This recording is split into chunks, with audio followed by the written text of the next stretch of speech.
l'invitation à ces universités populaires d'Arcueil.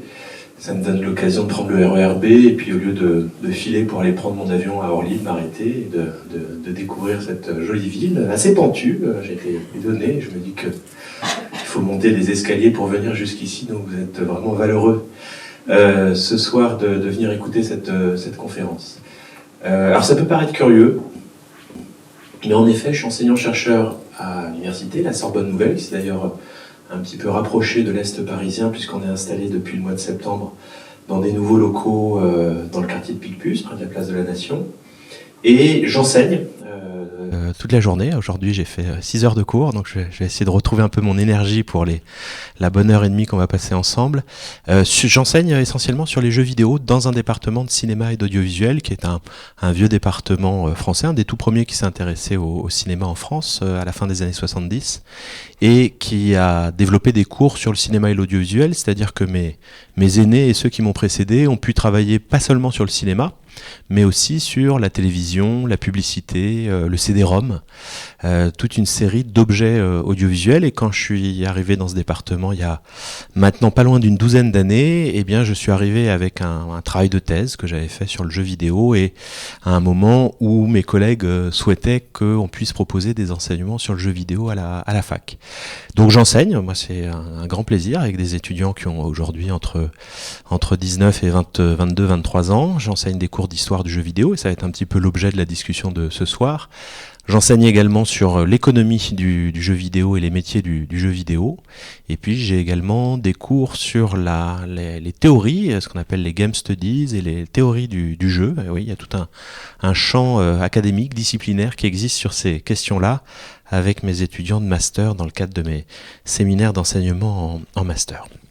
Alors je remercie Alice parce que on a eu des discussions il y a quelques mois de ça pour préciser un peu la thématique qui pouvait être celle de ce soir, et Alice me permet de vous évoquer un travail tout à fait récent sur un ouvrage dont je vous ai mis la couverture sur ma diapositive, dont j'ai amené un des exemplaires qui reste ici, puisque bonne nouvelle, on a tout vendu.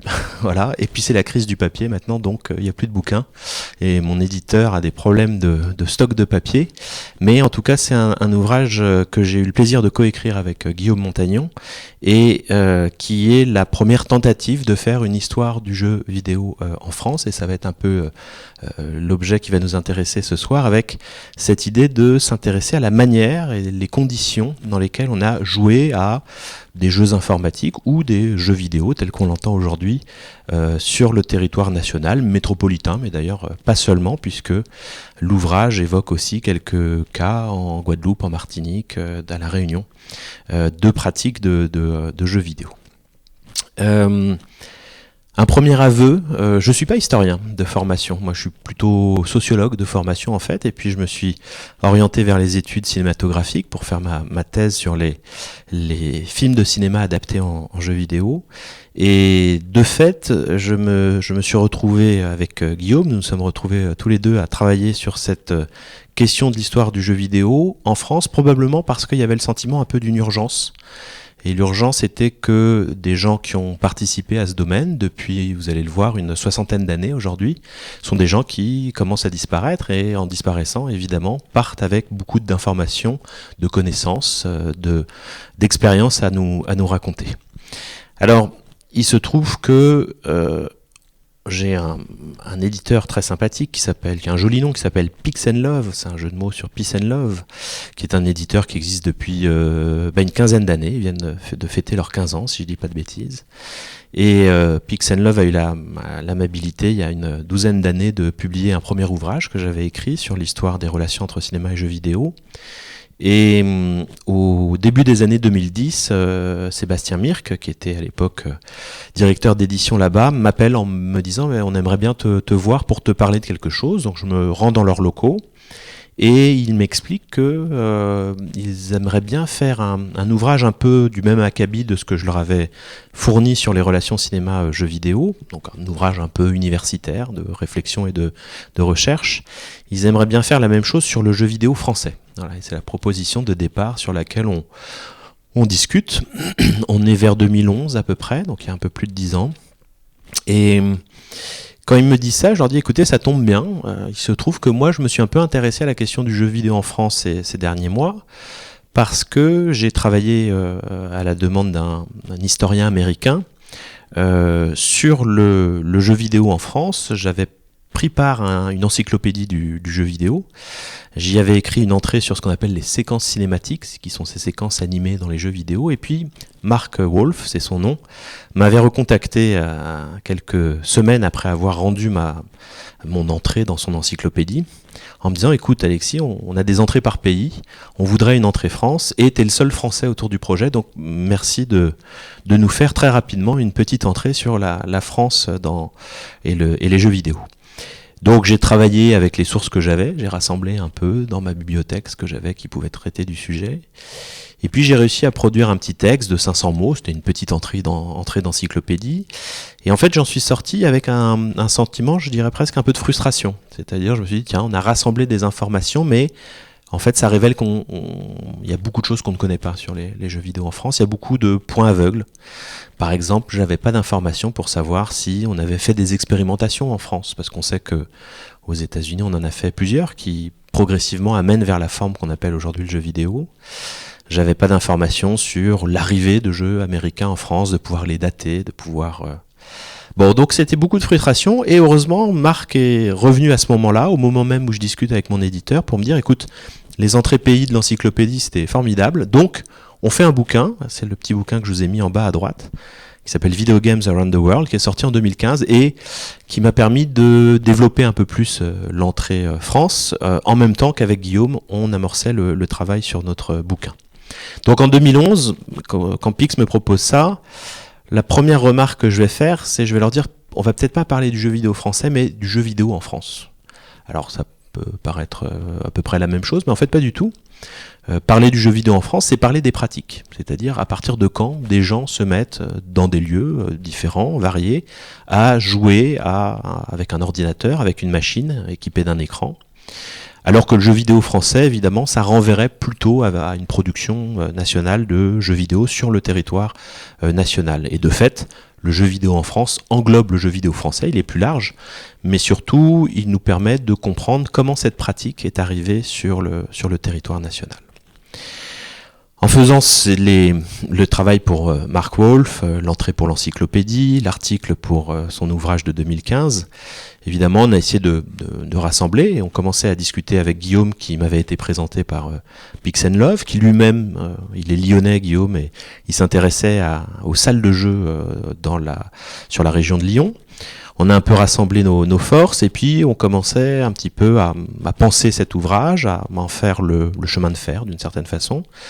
Et évidemment, bon, moi je suis historien de formation, enfin je suis pas historien de formation, excusez-moi, je suis universitaire de formation, donc l'idée c'est quand même de faire une revue de littérature, d'essayer de voir ce qui a été écrit sur le jeu vidéo en France. Et le constat c'est qu'il y avait assez peu de choses, voire absolument rien qui avait été écrit d'un point de vue universitaire, mais on avait quand même quelques sources qui avaient été écrites plutôt par des amateurs éclairés, par des fans de jeux vidéo qui voulaient un petit peu renseigner l'histoire de leur domaine.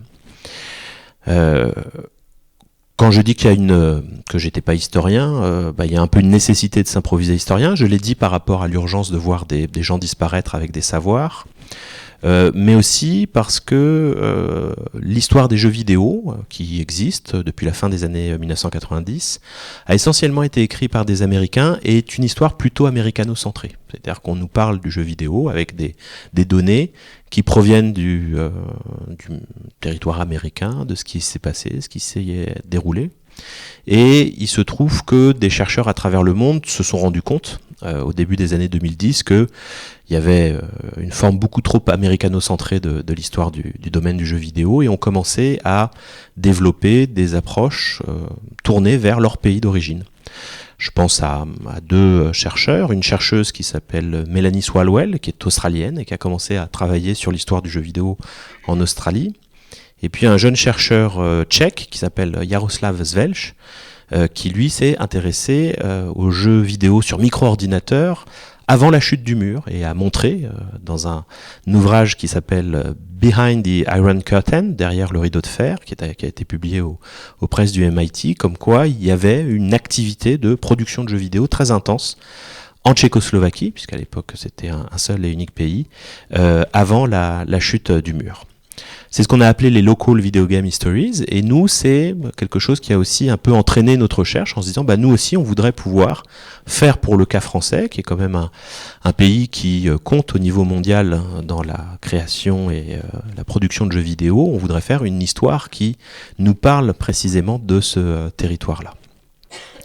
Alors heureusement, on avait une relation de travail avec l'éditeur qui était une relation de confiance, parce que c'est un projet qui s'est fait sur 8 ans. Vous voyez, on a commencé à en parler sérieusement en 2011, et puis moi j'ai transmis avec Guillaume le manuscrit écrit de l'ouvrage en 2019, et l'ouvrage est sorti en plein confinement en 2020. Alors ça a été plutôt une bonne chance pour lui d'une certaine façon, parce que comme on pouvait pas sortir, comme on pouvait pas dépenser au cinéma ou au théâtre, évidemment les gens ont acheté pas mal de bouquins.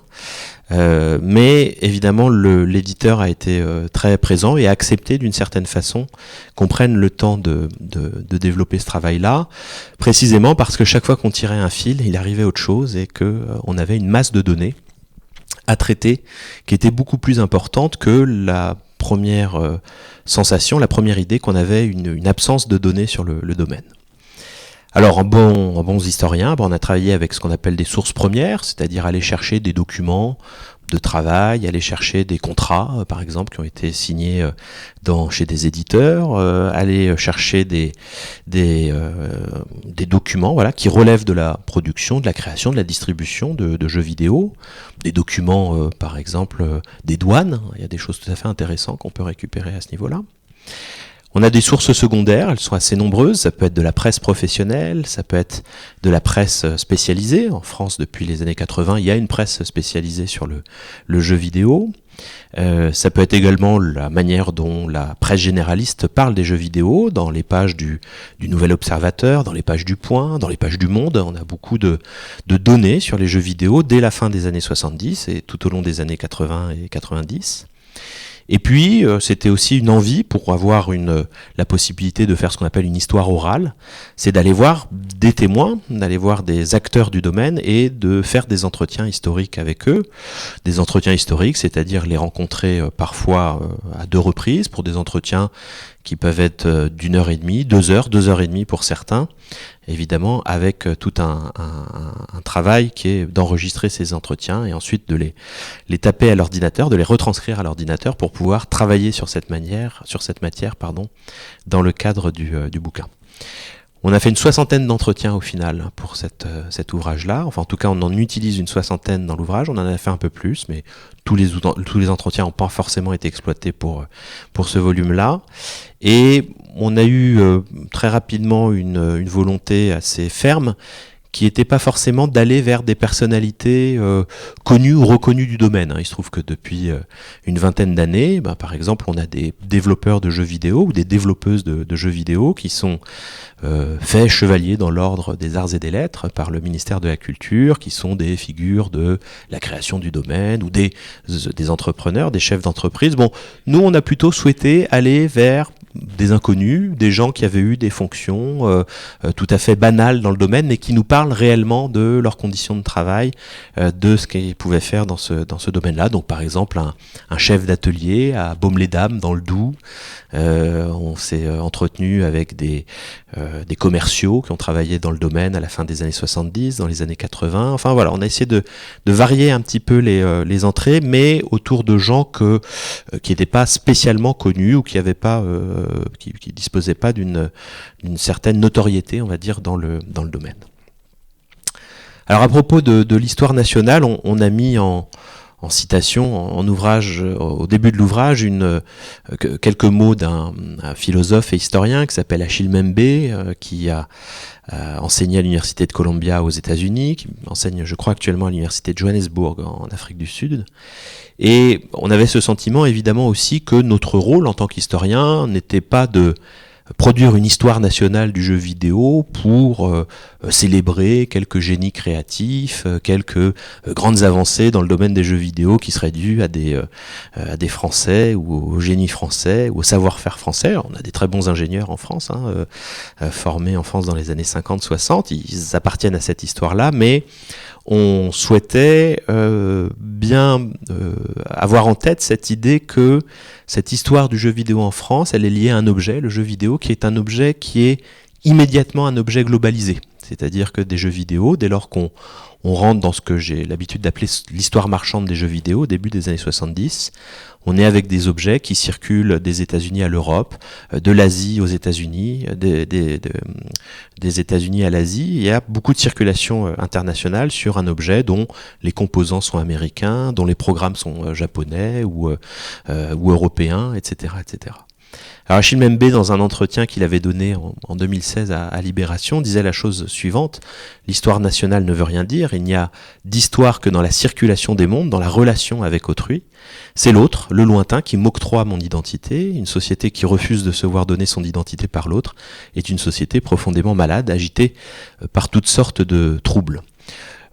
Et il nous a semblé que c'était important qu'on accepte que cette histoire du jeu vidéo en France, d'une certaine façon, elle met en jeu, et vous allez le voir très rapidement, par exemple le contexte européen et les collaborations au niveau de l'Europe, et puis très rapidement des échanges avec des pays assez lointains. Alors, première étape, quand on commence nos réflexions, une des premières questions qu'on va se poser, c'est: est-ce qu'il y a eu en France des expérimentations dans le domaine de ce qu'on pourrait appeler l'informatique ludique universitaire? Ça, c'est l'historiographie américano-centrée qui nous l'apprend. Pour aller trouver des premières formes de jeux vidéo, il faut se tourner en général vers 3 lieux principaux. Les laboratoires de recherche dans le domaine informatique, évidemment, puisque c'est là qu'on imagine des machines, qu'on programme des machines, etc. Les laboratoires de recherche en général, parce que très rapidement l'ordinateur devient un outil qui aide à accélérer le calcul. Et puis le domaine de la recherche et du développement dans les entreprises d'électronique grand public, où parfois il y a des innovations qui peuvent amener vers des formes de jeux vidéo. Dans l'historiographie américaine, on sait que c'est dans ces endroits-là qu'on trouve des innovations qui ne sont pas appelées des jeux vidéo, évidemment, puisque le terme n'arrivera qu'au début des années 70 aux États-Unis. Il sera traduit assez rapidement et on le trouve à partir de 1975 en France. Mais on se dit que s'il y a eu des choses qui ont été faites, ça a été fait dans ces domaines-là. Il se trouve qu'il y a un petit texte qui avait été fait par un jeune chercheur qui s'appelle Frank Baugh en 2002. Et Frank Baugh avait tenté en 2002 d'essayer de trouver des traces d'expérimentation en France. Il avait regardé un peu dans différents endroits, envoyé des courriers, etc. Et son texte de 2002 aboutissait au constat d'une absence en disant visiblement il ne s'est pas passé en France, en tout cas on ne trouve pas de traces de ce qui s'est passé en France dans le domaine de l'informatique ludique. Alors on est reparti un peu de ce que Frank Baugh a fait, on a essayé de renouveler, 10 ans après, la même démarche, et on a pris nos mails, on a envoyé des mails par exemple à l'INRIA, l'Institut National de Recherche en Informatique et Automatique, à des associations d'anciens d'IBM France par exemple, à des anciens également de Bull, et on a parfois eu un petit message qu'on a pu faire afficher sur des sites qui disait voilà, Alexis Blanchet, chercheur à la Sorbonne Nouvelle, Guillaume Montagnon cherche des informations sur des jeux sur ordinateur auxquels vous auriez joué ou que vous auriez programmé en France dans les années 60 ou dans les années 70. Certaines de ces annonces sont restées 6 mois sur les pages d'accueil de sites importants, et au bout de 6 mois, rien, aucune réponse, personne ne nous envoie de mail, pas de témoignages spontanés, rien du tout. On n'arrive absolument à rien obtenir comme information. Dans le bouquin, on raconte même qu'un des contacts avec qui on avait eu un entretien de travail nous avait dit qu'à l'occasion d'une journée d'études, des collègues étaient venus présenter ce qu'ils appelaient un bureau-viseur, j'aime bien le mot, à la fin des années 70, c'est-à-dire une sorte d'interface graphique pour système d'exploitation, un petit peu comme sur vos ordinateurs Windows ou Macintosh.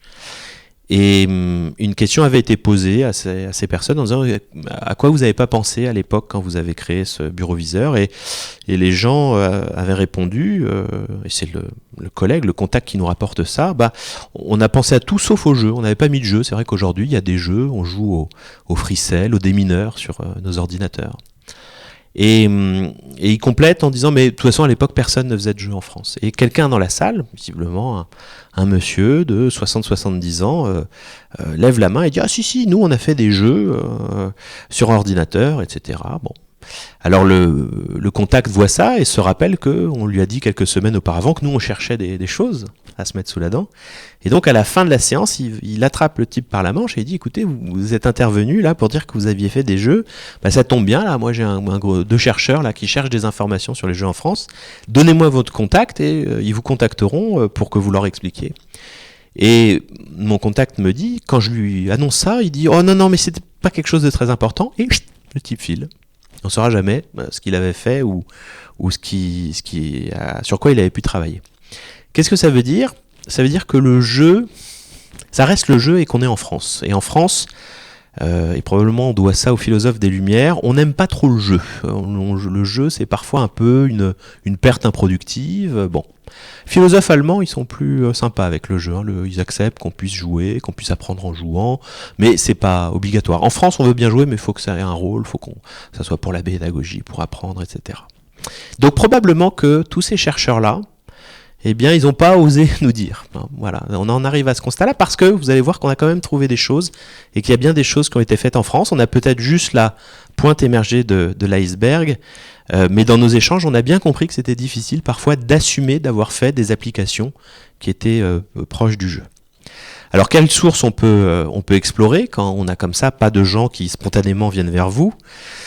On a les archives de l'ORTF, vous allez voir que ça va être assez intéressant parce que dans les reportages de la télévision, il y a des ordinateurs dans les années 60, même à la fin des années 50, dans les années 60, il y a une politique d'informatisation de la France, dont les journaux télévisés, les magazines scientifiques de l'ORTF se font l'écho. L'ORTF, c'est la télévision d'État avant le début des années 70. On peut se pencher, mais où aller chercher ? Dans la littérature grise, la littérature scientifique. En général, il faut avoir une petite piste pour aller trouver les bonnes sources. On a nos questionnaires qu'on peut envoyer à quelques pionniers de l'informatique française. On arrive à les repérer dans la littérature. Vous allez voir que ça va donner quelque chose. Et puis, de temps en temps, trouver une personne et par l'entretien, avoir des informations.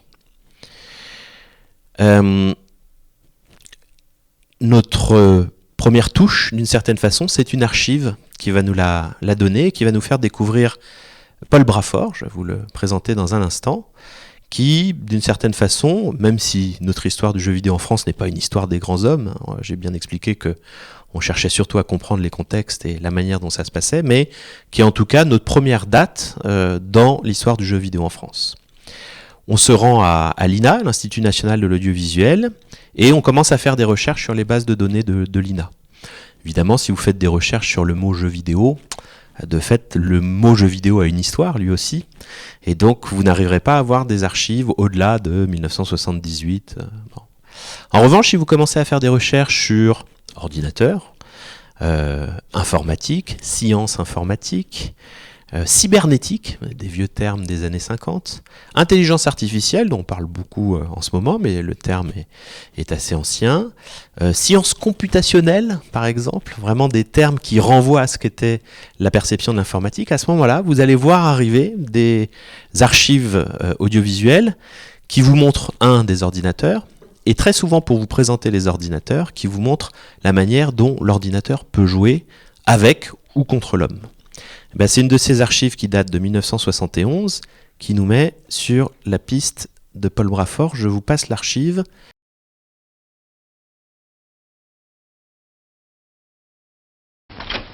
Une machine joue contre un homme. La machine, c'est un ordinateur plus un programme que l'homme lui a donné.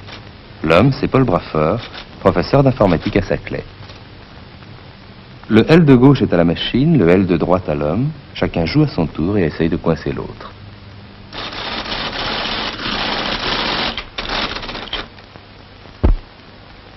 Ce coup est illégal, le meilleur joué. Qu'est-ce que ça veut dire? Vous avez triché en fait? Non, j'ai pas triché, seulement au lieu de donner à la machine les valeurs numériques qui correspondent à cette position-là, qui elle est tout à fait légale, je lui ai donné celles correspondant à cette position-là, coup que je n'ai évidemment pas le droit de jouer puisque je ne dois pas poser mon L sur le L de la machine. Et ça, la machine s'en est aperçue tout de suite? Bien sûr. Mais qu'est-ce que ça veut dire en fait? La machine s'est rendue compte, ça veut dire que quoi? Qu'il y a deux systèmes comparables, un homme et une machine qui jouent l'un contre l'autre? Il y a Deux adversaires à armes égales? C'est ça. Tout au moins, c'est l'apparence que ça donne. Un homme et une machine, est-ce que c'est la même chose? Au fond, c'est tout à fait le problème qui s'est posé au début de la cybernétique. L'idée de Wiener, en 44-45, c'était que les animaux, les hommes en particulier, et les machines, les automates, avaient quelque chose en commun. Et ce qu'ils avaient en commun, c'était l'objet de l'étude de la cybernétique. J'arrête l'archive ici, le débat se poursuit autour de la cybernétique, mais voilà, on a ce Paul Braford, l'archive est datée donc de 1971. Il est dit que c'est tourné à Saclay, vous allez voir que c'est pas le cas en fait, c'est tourné à Orsay, pas très loin d'ici. Et on se dit, tiens, ce monsieur est en train de jouer un jeu qui est connu dans le domaine de l'informatique ludique, qui s'appelle le jeu duel. Et il a codé visiblement en France ce jeu puisqu'il en fait une démonstration devant la caméra de télévision. Alors, qui est ce Paul Braford? Ça va être la question qu'on va se poser et on va commencer, grâce à ce nom, à pouvoir fouiller un peu la littérature grise et trouver plusieurs sources intéressantes. La première source, c'est un ouvrage qui est sorti aux presses universitaires de France sur l'intelligence artificielle. Et en parcourant cet ouvrage, Paul Braford, il fait mention d'un jeu de Go-Bang qu'il aurait programmé en 1960 sur un ordinateur IBM. Le Go-Bang, c'est une variation, une simplification du jeu de Go qui pourrait se rapprocher peut-être du Puissance 4 que vous connaissez, qui amène deux joueurs à s'affronter pour aligner des points ensemble. Et puis en tirant le fil, on découvre que Paul Braford est né en 1923 et que le jeu de Go-Bang dont il parle dans son ouvrage aux presses universitaires de France a donné lieu à un article qui date de 1961 et qui date cette recherche de 1960. Alors, sachant que Paul Braford est né en 1923, on est vers 2012, on se dit peut-être que Paul Braford est encore vivant, il pourrait avoir 89 ans, 90 ans. Parfois c'est un peu la magie de la recherche. Moi je prends les pages blanches tout simplement, je fais Paul Braford sur la région parisienne, me disant qu'il était enseignant à Saclay. On a quelques données qui semblent nous dire qu'il a travaillé et vécu en région parisienne. Et puis un matin du mois de mai, je compose le numéro qui correspond à Paul Braford dans l'annuaire. J'ai une petite voix chevrotante qui me répond, je me présente et je dis je cherche Paul Braford, qui est l'auteur de l'ouvrage L'intelligence artificielle aux presses universitaires de France. Et la petite voix me répond mais c'est moi monsieur. Et donc je me présente, j'explique le travail que je fais et je lui demande s'il est possible de venir le voir pour un entretien. Et Paul Braford me dit très directement, venez cet après-midi, venez après mon déjeuner, je vous accueillerai dans une petite chambrette qui est dans le quartier du Marais. Donc je m'y rends, c'est une journée assez ensoleillée, je monte comme ça sous les toits et je découvre Paul Braford en train de terminer son repas. Je suis même un peu gêné, j'arrive un peu tôt, je dis est-ce que je vous dérange, est-ce que vous voulez que je reparte? Non, mais vous êtes là, restez là. Tiens, aidez-moi, parce que là j'ai des fraises à manger, donc je vais lui nettoyer ses fraises, je les équeute, je lui apporte. Et puis on s'installe, et je lui propose de faire un petit entretien pour qu'il m'explique un petit peu qu'est-ce qu'il a fait au niveau des jeux vidéo. Évidemment que je confirme aussi des informations récupérées à gauche et à droite sur son profil. Paul Braford est un mathématicien de formation. Il a été résistant pendant la Seconde Guerre mondiale. Il a distribué des tracts. Il était lycéen. Il a distribué des tracts de la résistance. Et puis, il suit une formation de bibliothécaire. Il a quelques amitiés communistes qui datent de la période de la guerre, qui lui permettent d'intégrer le programme européen pour le développement de l'énergie nucléaire, qui s'appelle Euratom. Et il travaille au sein d'Euratom, au début des années 50, sur l'accès à la documentation pour les personnels d'Euratom. Donc, vous voyez que c'est très loin du jeu vidéo. À Euratom, on parle toutes les langues européennes, le français, l'anglais, l'italien, l'espagnol, l'allemand, le néerlandais, le portugais. Et la question que se pose Braford, c'est comment amener un locuteur à la ressource dans la langue qu'il souhaite, dans la langue qu'il pratique, et comment on pourrait mécaniser, automatiser cet accès à la ressource. Alors, il commence à réfléchir à des questions mathématiques, c'est sa formation de base, les arbres de probabilité, et puis, en faisant des recherches, il tombe sur un champ qui est en plein développement, qui est la cybernétique. Il en a parlé dans l'extrait que vous avez vu, et il découvre l'intelligence artificielle, en tout cas, la possibilité qu'aurait l'ordinateur de pouvoir résoudre des problèmes, entre autres des problèmes pour amener à de la documentation. Et il souhaite s'intéresser à ça, il cherche un support d'expérimentation, et dans un premier temps, il pense apprendre à la machine à jouer aux échecs. Pourquoi ? Parce que ce serait apprendre à la machine à réduire des possibilités pour arriver au bon choix, au choix le plus optimal. Il se rend compte que le jeu des échecs, c'est trop dur à modéliser, c'est pour ça qu'il se tourne vers le Go-Bang, ou le Go-Maku, qui est le nom japonais, un jeu donc proche du puissance 4, qu'il va pouvoir modéliser pour la machine, écrire un programme qui permette à la machine de jouer au Go-Bang contre un joueur humain. Il conçoit le programme, mais c'est un de ses collaborateurs qui s'appelle Paul Lussan qui va le coder. C'est fait sur un ordinateur d'Euratom qui se trouve en Italie, un ordinateur de marque IBM. On est équipé de machines américaines à l'époque sur le territoire européen. Et c'est un programme dont on a à la fois le témoignage oral de Paul Brafort, en tout cas celui moi que j'ai pu recueillir en 2014 plutôt. On a son témoignage oral, mais on a également des sources de littérature grise qui expliquent comment ce programme a été pensé. Paul Lussan et Paul Brafort sont passés par le jeu au sens, on dirait game en anglais, c'est-à-dire le jeu au sens de structure, pour la modéliser, l'intégrer à un ordinateur et en fait essayer de comprendre comment fonctionne l'ordinateur. Ça, c'est quelque chose qui recouvre toute l'histoire des jeux vidéo. Il n'y a personne un matin qui se lève avec l'idée d'inventer les jeux vidéo ou d'avoir l'idée géniale de se divertir avec un ordinateur. Non. Toutes les premières expérimentations, en général, c'est des gens qui sont en rapport avec ce nouvel objet, l'ordinateur, la machine, et qui tentent de trouver un moyen d'apprendre à programmer dessus, de voir quelles sont ses possibilités, et pour apprendre à programmer dessus, pour voir les possibilités, passe par la forme du jeu et la modélisation d'un jeu.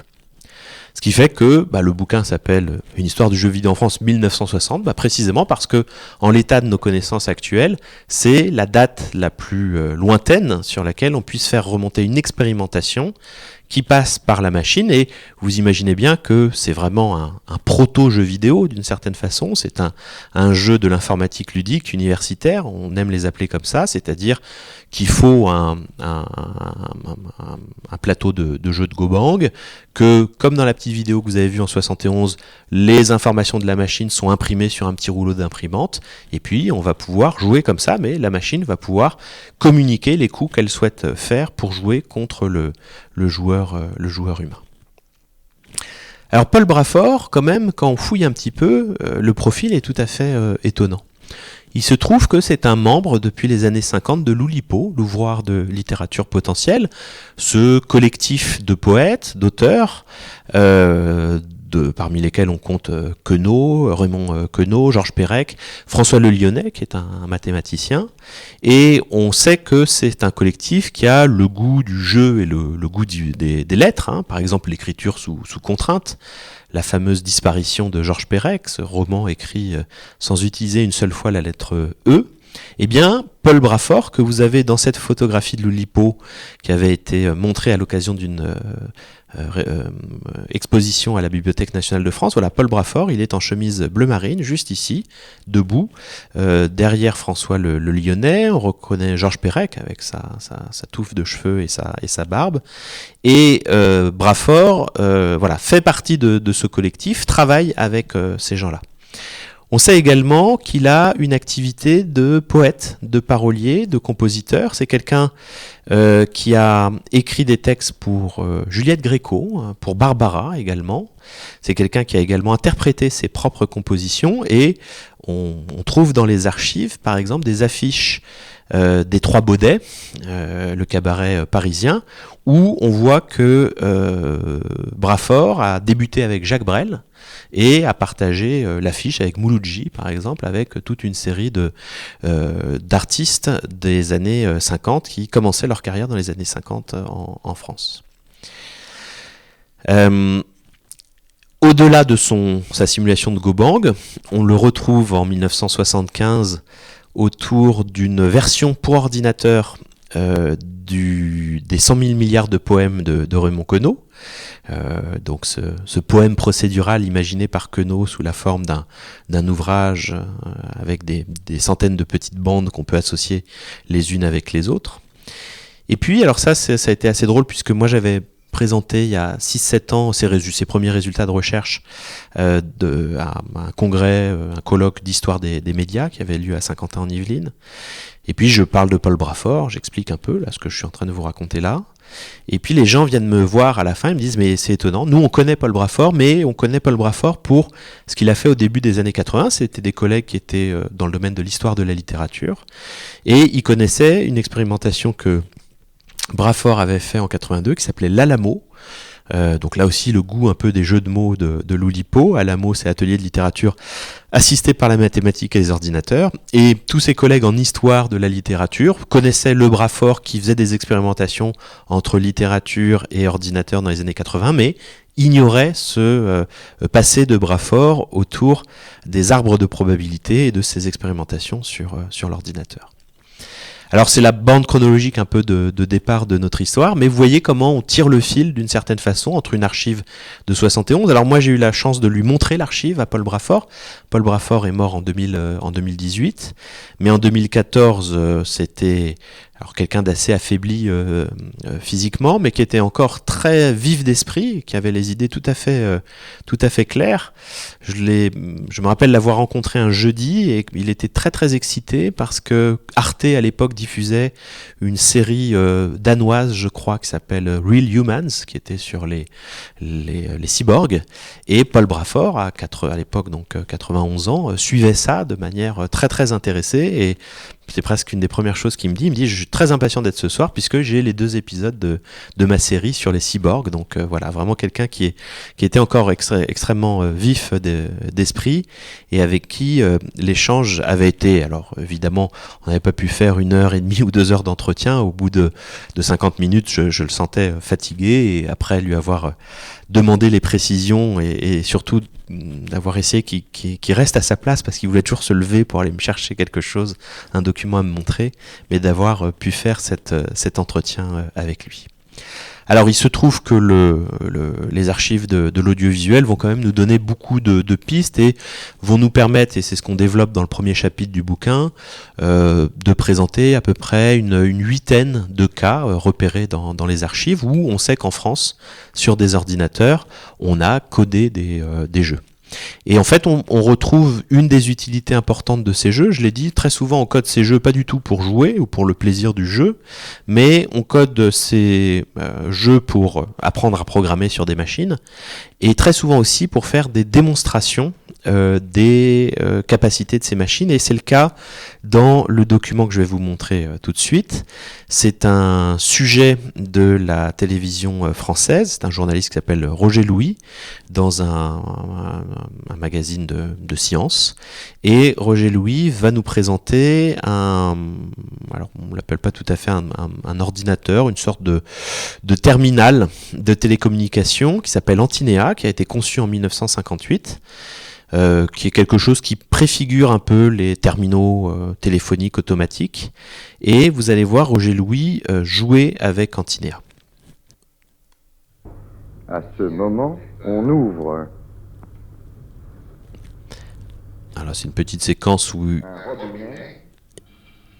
il fait faire un problème. Antinea est capable d'avaler bien plus vite que quiconque, sans frémir, l'énoncé le plus complexe.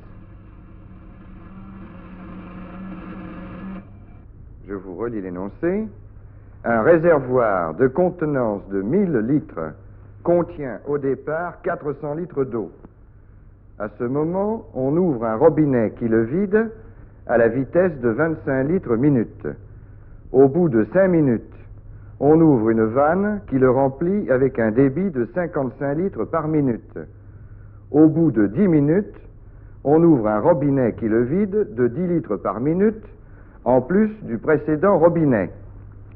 Calculez au bout de combien de temps le réservoir sera plein, sachant qu'un trop-plein débitant 15 litres par minute commence à débiter lorsque le niveau à l'intérieur a dépassé 800 litres. Voilà. Quelques éclairs dans les yeux multiples d'Antinéa, et voilà la solution. Tandis que pesamment, lentement, peinent vos enfants comme vous avez peiné vous-même, ô misérables hommes. Vous connaissez bien sûr le jeu de Marienbad et son principe. Il se joue avec des allumettes. On a 4 tas d'allumettes, avec un nombre d'allumettes différent ou égal dans chaque tas. Ça se joue à 2. On peut enlever de chaque tas le nombre d'allumettes que l'on veut, et celui qui prend la dernière allumette a gagné. Eh bien, Antinéa peut jouer au jeu de Marienbad. Tenez, vous allez voir. Dans le cas présent, nous allons jouer avec par l'intermédiaire de la machine à écrire qui sert de possibilité de correspondance avec Antinéa, et Madame va nous servir d'aide. Est-ce que vous pourriez indiquer, Antinéa, les tas que j'ai choisis? Oui, c'est très simple. Alors, 2 dans le premier tas, 3 dans le deuxième, 4 dans le troisième et 5 dans le quatrième. Antinéa vous demande de jouer. Bon. Eh bien, j'enlève 5 allumettes dans le tas numéro 4.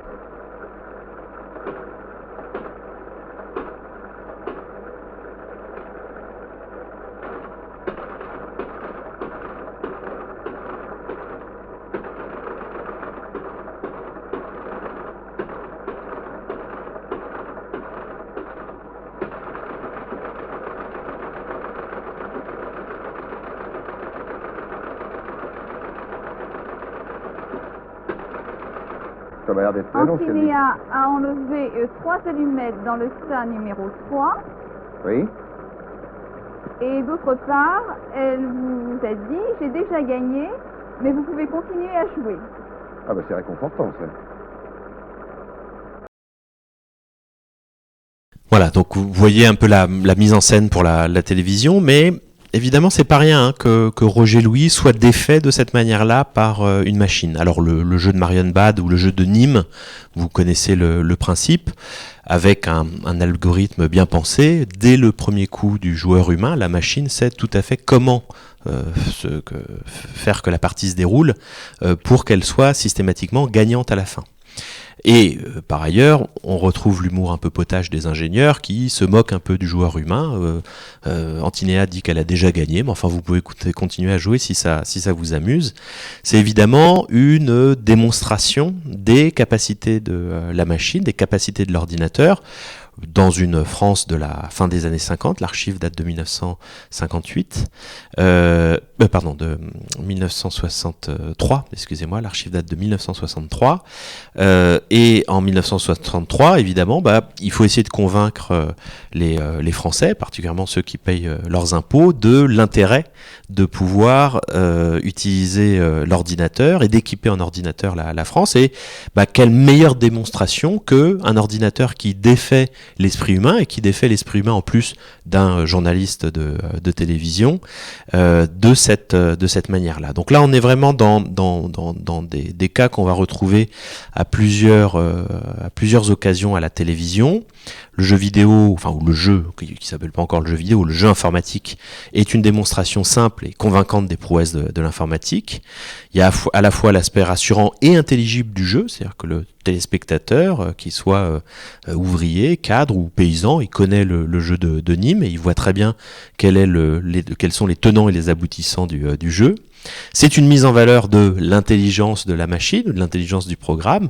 Évidemment, c'est une mise en scène qui est tout à fait pensée pour la télévision, pour permettre d'avoir cette issue et ce journaliste défait par la télévision. Alors j'ai un deuxième extrait que j'aime beaucoup, ça vient d'une émission, d'un magazine télévisé, donc en 1968, cette fois-ci, qui s'appelle Eureka, qui est consacré à l'actualité scientifique, et c'est un opérateur de la société française Thomson Brandt, qui joue, vous allez voir, à un jeu de morpion, avec une interface qui va faire le succès de Thomson quelques années après, le crayon optique, sur un écran à tube cathodique. Alors c'est intéressant parce que vous avez vu que pour l'instant, les archives que je vous ai montrées montrent des jeux qui fonctionnent avec une machine d'impression. Et là, vous allez voir directement une interaction sur un écran entre cet ingénieur et la machine sur laquelle il joue à ce jeu de morpion.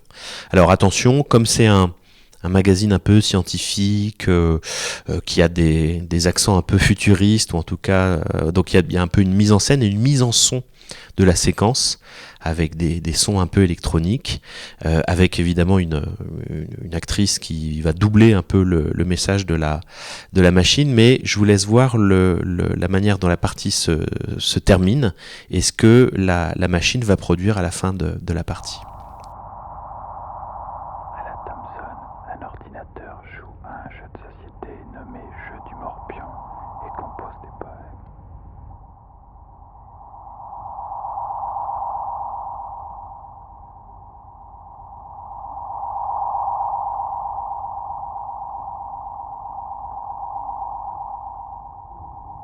Ce coup est excellent.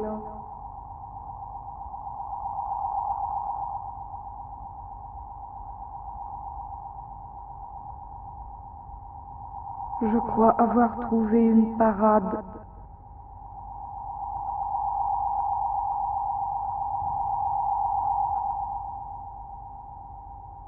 Ouaf, ouaf.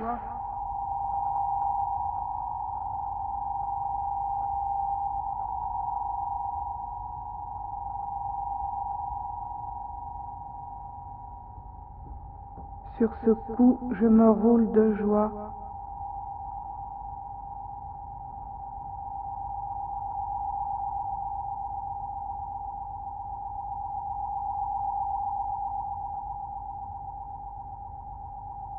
Ma mémoire fatigue, à vous.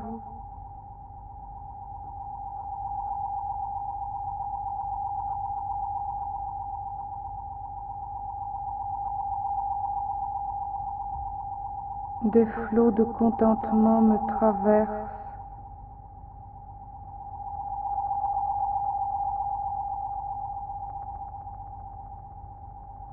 Je vous offre quelques sonnets de mon cru, vous les méritez.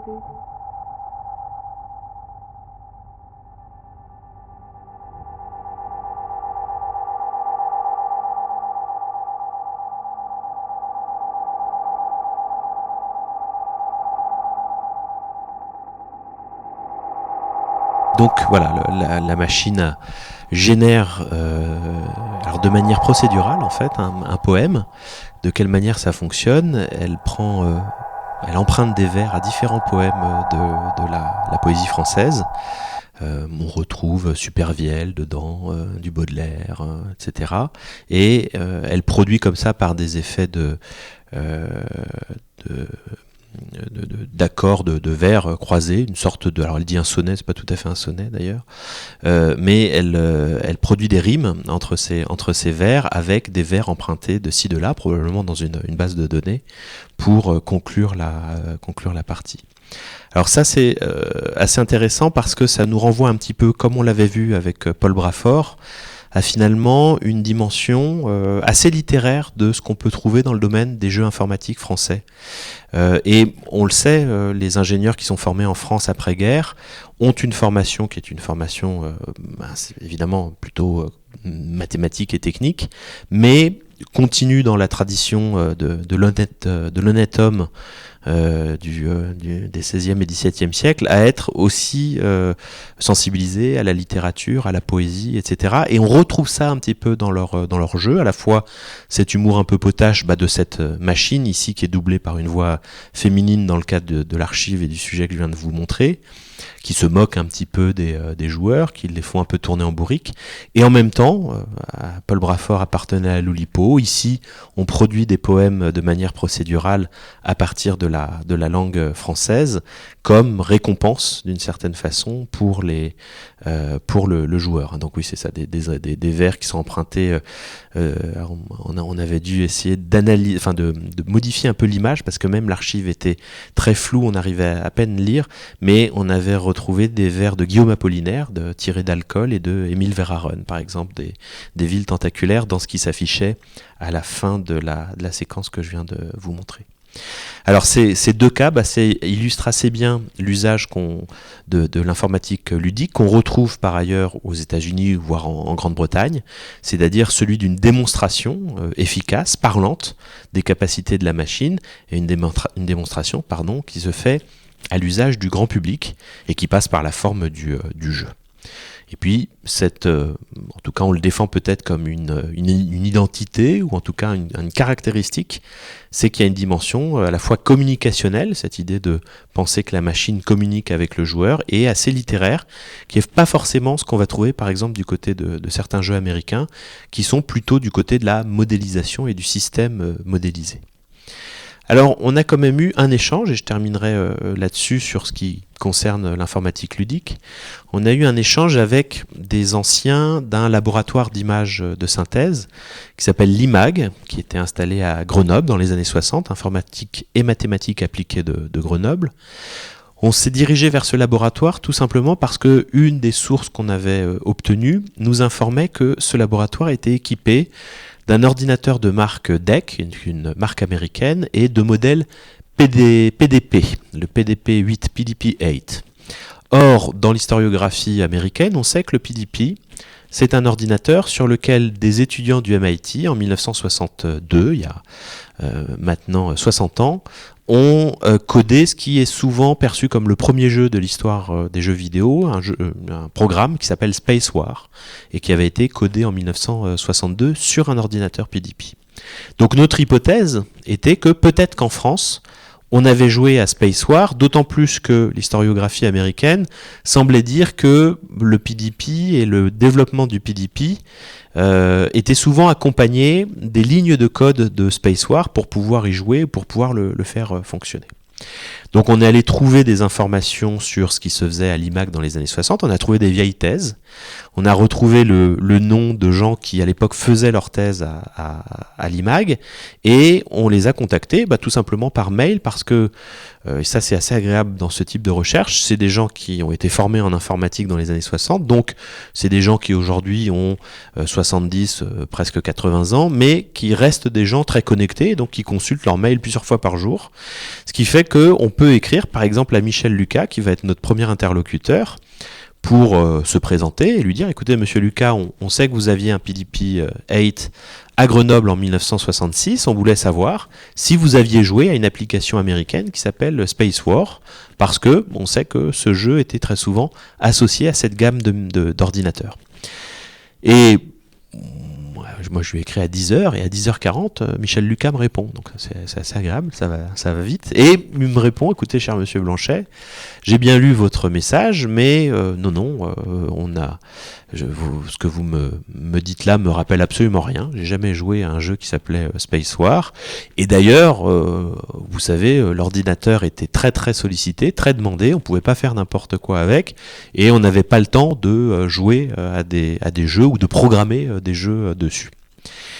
Alors, bon, vous savez qu'en général, on se dit, il y a quand même quelqu'un qui nous répond, on a envie un peu de le faire parler, donc je relance un mail à Michel Lucas, je dis, écoutez, merci professeur Lucas de votre réponse, je vous envoie quand même une photo et quelques images de visuels de Space War, si vous avez le temps de les regarder, pour me dire si ça vous rappelle pas quelque chose, et puis, est-ce que à côté de ça, vous n'aviez pas pratiqué des jeux ou joué à des jeux traditionnels qui auraient été programmés sur le PDP. Alors Michel Lucas me répond une nouvelle fois, non, je viens de voir vos images, ça me dit absolument rien, et je vous répète, on n'avait pas le temps de jouer sur ces machines, nous on faisait de la synthèse graphique, donc c'est un peu les débuts de l'image de synthèse, et on programmait des programmes d'affichage, de synthèse graphique, etc., mais pas du tout de jeu. Alors on le relance une troisième fois, écoutez, au risque d'être un peu... Et puis, à sa troisième réponse, en me confirmant que vraiment non, il jouait pas, il me dit, écoutez, à titre anecdotique, et il me met une ligne un peu lapidaire en disant, on avait bien un programme qui permettait de viser des points sur un écran. Quelque chose d'un peu lapidaire comme ça. Alors, quand je vois à titre anecdotique et qui me raconte ça, je dis mais il y a quelque chose derrière. Donc là je le relance, je dis écoutez, alors, précisément c'est ce type de choses nous qu'on cherche. Expliquez-moi de quoi il s'agit. Alors il utilise lui-même, il dit c'est un petit jeu, et voilà, il utilise le mot, c'est un petit jeu qui a beaucoup amusé, je cite un échange de mails avec Michel Lucas, c'est un petit jeu qui a beaucoup amusé les chercheurs de l'IMAG à Grenoble dans les années 66 à 68. Je préparais ma thèse de 3e cycle, je disposais d'un écran DEC 30N, à balayage cavalier, c'était un écran assez rudimentaire même pour l'époque, puisqu'il ne pouvait afficher plus de 500 points sans que l'image ne clignote. Sa vitesse de balayage qui conditionne le rafraîchissement de l'écran était trop faible. Si cette vitesse était un inconvénient majeur pour créer des images conséquentes, il avait beaucoup d'intérêt pour de petites animations. J'avais alors développé un jeu, c'est bien le seul, me précise-t-il, très simple. Le principe était le suivant, un symbole, alors en fait c'est un astérisque, dont la taille et la position variaient aléatoirement, étaient affichés très peu de temps à l'écran, à une fréquence contrôlable. Lors de la mise en route de ce programme de jeu, on voyait ce symbole sauter plus ou moins rapidement d'un point à l'autre de l'écran de manière non prédictible. Le joueur devait, à l'aide d'un photostyle, une sorte de crayon optique, qui détectait le point lumineux sur l'écran et répondait en donnant une coordonnée de ce point, saisir la position du symbole lumineux, c'était l'objet du jeu. Le symbole était affiché un nombre de fois contrôlable, 10, 20 ou 30 fois. La partie consistait pour le joueur à désigner l'apparition du symbole avec le photostyle le plus grand nombre de fois possible. Le programme comptabilisait le nombre de touches et affichait un message final du style « Vous avez touché 26 fois l'étoile sur 40 apparitions ». Et il poursuit en disant que pendant un certain temps, ça a été un jeu assez populaire qui servait de démonstration, on retrouve cette idée, aux visiteurs qui visitaient l'IMAG. Je poursuis avec la citation de Michel Lucas. Il a été, nous dit-il, beaucoup utilisé localement dans nos moments de défoulement, mais n'a jamais été considéré comme une grande réussite universitaire. Son utilisation a été stoppée pour des raisons de vieillissement, comme tous les jeux, mais surtout pour des raisons de sécurité. En effet, certains joueurs n'ayant pas compris qu'il suffisait de désigner à petite distance la source lumineuse produite par l'étoile filante, frappaient directement l'écran, parfois de toute leur force, comme s'il s'agissait d'attraper une mouche. Le jeu était alors sonorisé par une série de bruits de frappe, mais nous n'étions pas certains que l'écran résisterait. De toute manière, l'écran DEC 30N a été assez rapidement remplacé par des écrans IBM, qui n'offraient plus les mêmes possibilités. Je n'ai plus vu sur ce nouveau matériel le moindre jeu. Donc vous voyez comment c'est difficile, et nous on arrive à la fin de notre premier chapitre en se disant que probablement on a aperçu que 2-3 choses comme ça.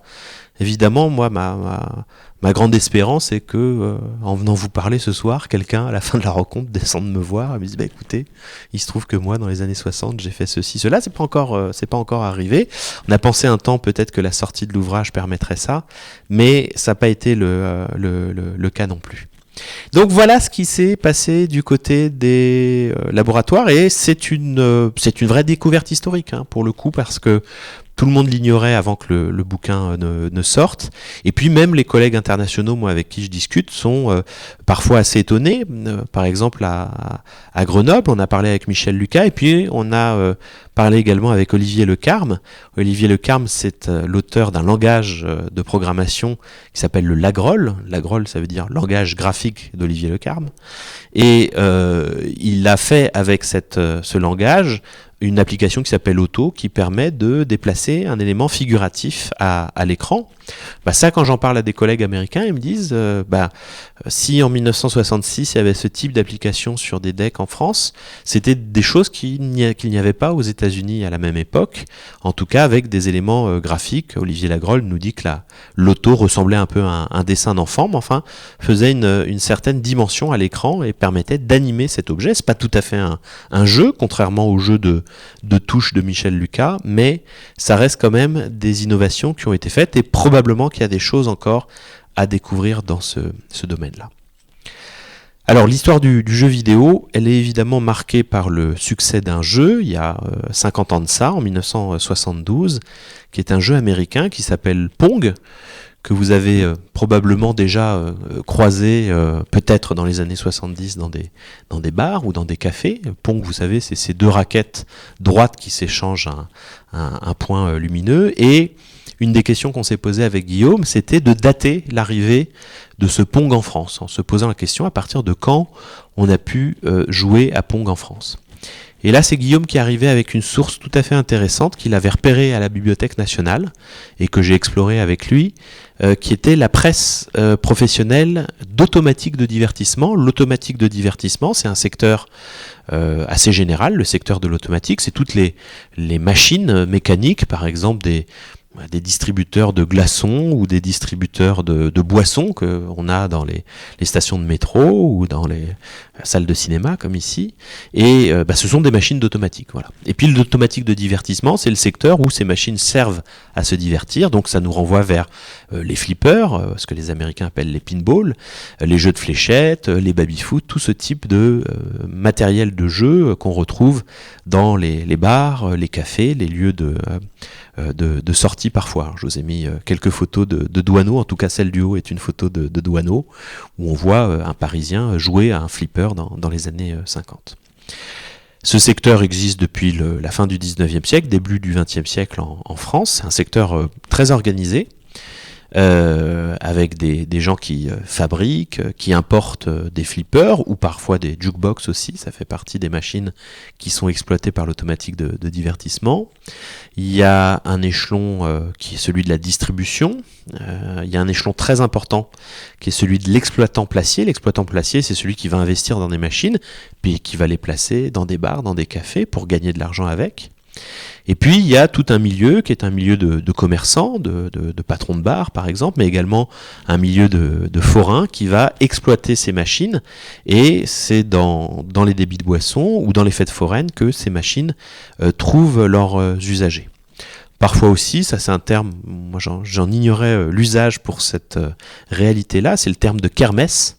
Moi quand on me disait kermesse, je pensais aux fêtes de fin d'année de mon école primaire. Non, la kermesse au début du siècle, c'est la salle de jeu, hein, et on parle de kermesse, c'est un terme qu'on retrouve dans le nord de la France, mais certaines salles parisiennes dans les années 1930, 1940, 50 se présentent comme des kermesses, hein, et c'est des salles où on a ces machines de jeu. C'est un secteur, et ça c'est important pour le travail historique, qui dispose d'une presse professionnelle. C'est une presse assez corporatiste, on y parle beaucoup du métier, on y parle des gens du métier. On y défend beaucoup la profession, et on est souvent très malheureux en France des lois qui régissent le milieu des jeux. Ce secteur de l'automatique de divertissement va essayer décennie après décennie de pousser les pouvoirs publics à légaliser les jeux d'argent partout en France. Vous savez qu'en France c'est quelque chose de strictement réglementé. Le jeu d'argent sont les villes d'eau par exemple, qui peuvent disposer de casinos, ou dans lesquels l'automatique de divertissement peut fournir des machines de type bandit manchot. Mais ça c'est assez intéressant. On voit beaucoup de textes qui disent ah non, mais il faut libéraliser, il faut ouvrir, il faut permettre que dans les stations-service, dans les cafés, on puisse avoir des petites machines de jeu. Bon, ils sont très actifs sur ce domaine-là. Il y a des syndicats professionnels et il y a également des salons professionnels. Un des salons les plus importants a lieu au nord de Paris, c'est dans le centre des expositions du Bourget. Et on y présente des nouveautés, on y présente des flippers ou des jukebox jusqu'au début des années 80. Qui est l'un des plus grands salons français. Mais par ailleurs, ces professionnels voyagent beaucoup aux États-Unis ou en Europe dans d'autres salons professionnels. Donc on découvre ce milieu de l'automatique. D'ailleurs, l'automatique est un terme masculin. Dans ce cas-là, on parle de l'automatique français de divertissement. Il se trouve que c'est ce secteur qui va accueillir les premières machines de jeu. Alors, pour essayer de préciser la date, on est assez systématique. On va à la Bibliothèque nationale de France. Vous voyez les grandes tours de la Bibliothèque nationale de France. Donc on fait descendre l'ensemble des revues, en tout cas les revues qui sont actives sur la période 1970-1975. Et puis, une à une, on décide de les feuilleter pour essayer de trouver une trace de quelque chose qui ressemble à un jeu vidéo, avec l'idée probablement qu'on aura un jeu Pong. Certaines de ces revues ont un format, comme on dit, berliner, donc vraiment il faut s'installer sur des grandes tables avec des grandes feuilles de papier journal. D'autres ont des formats un peu plus magazine, avec du papier glacé. Et puis on est avec Guillaume pendant une après-midi et quinzaine après quinzaine, parce que certaines de ces revues paraissent tous les 15 jours, d'autres sont mensuelles, on feuillette pour essayer d'être attentif. Il y a beaucoup de publicités dans ces revues et donc on regarde à la fois les publicités, les articles et les choses qui sont présentées.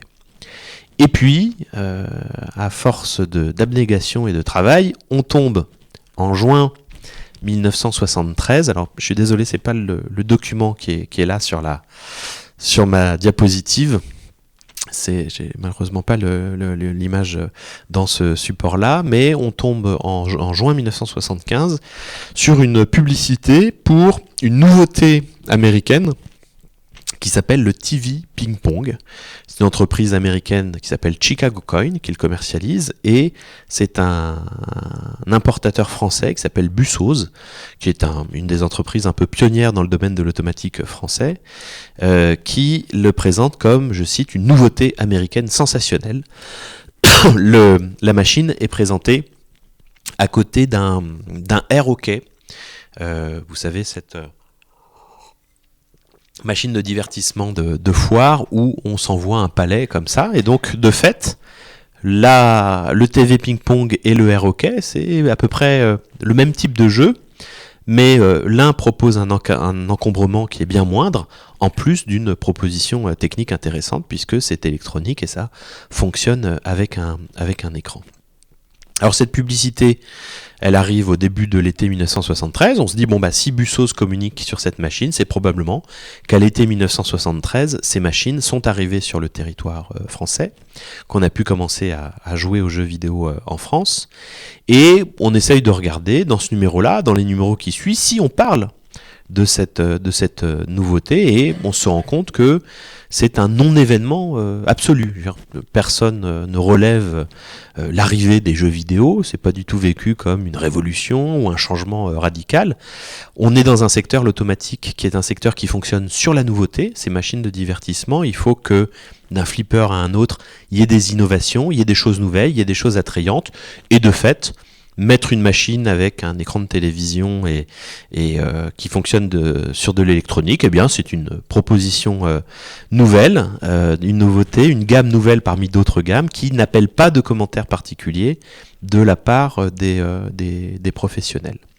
Sur l'année 1973, on a en juin 1973 cette publicité pour le TV Ping Pong, et puis c'est ce que je vous ai mis là en illustration. On retrouve quelques encarts publicitaires au mois de septembre de la même année, 1973, et puis ensuite, on n'en parle plus du tout pendant 1 an et demi. Vraiment, on a feuilleté ces revues, on a cherché, est-ce qu'on nous parle de... Non, il n'y a même plus de pub pour ces machines-là.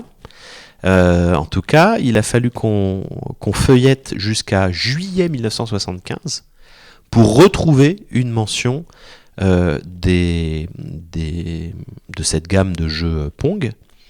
D'ailleurs dans un article qui est le premier article qui utilise l'expression jeu vidéo en 1975 dans une revue d'automatique de divertissement, dans une de ces revues professionnelles. Donc là aussi ça permet probablement de mesurer que quand cet objet arrive, il arrive de manière tout à fait discrète et que à aucun moment il est pensé comme un objet qui va changer les pratiques ou qui est une révolution particulière. Non, vraiment on est dans un secteur qui le voit arriver comme une nouveauté sans plus d'émotion que ça. Alors je vous lis quand même un descriptif qui date de 74. Alors si, c'est peut-être la seule qu'on voit en 74, c'est un fabricant français qui s'appelle René Pierre et qui produit une copie de Pong qui s'appelle le Smatch. Et c'est le descriptif le plus détaillé qu'on a à l'époque dans toutes ces publicités. Je vous en lis un passage. Ce jeu de tennis sur écran renouvelle et démode tous ses prédécesseurs. En effet, les raquettes lumineuses se déplacent sur le terrain dans toutes les directions sans aucune restriction. La partie se déroule donc comme un vrai match avec toutes les phases de jeu imaginables.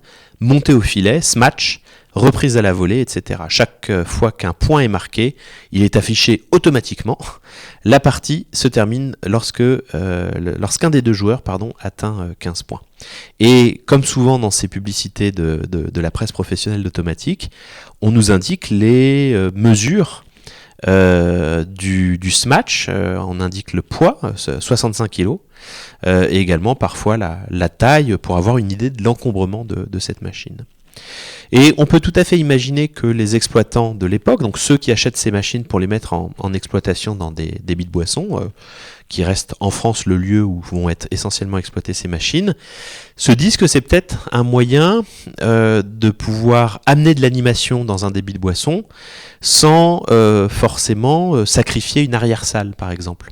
Si je reprends cette publicité de 73 où on a le jeu de air hockey d'un côté, donc cette grande table qui pèse entre 150 et 200 kg, qui occupe un espace important, eh bien, un gérant de débit de boisson, il va devoir sacrifier son arrière-salle pour pouvoir placer ce jeu de hockey.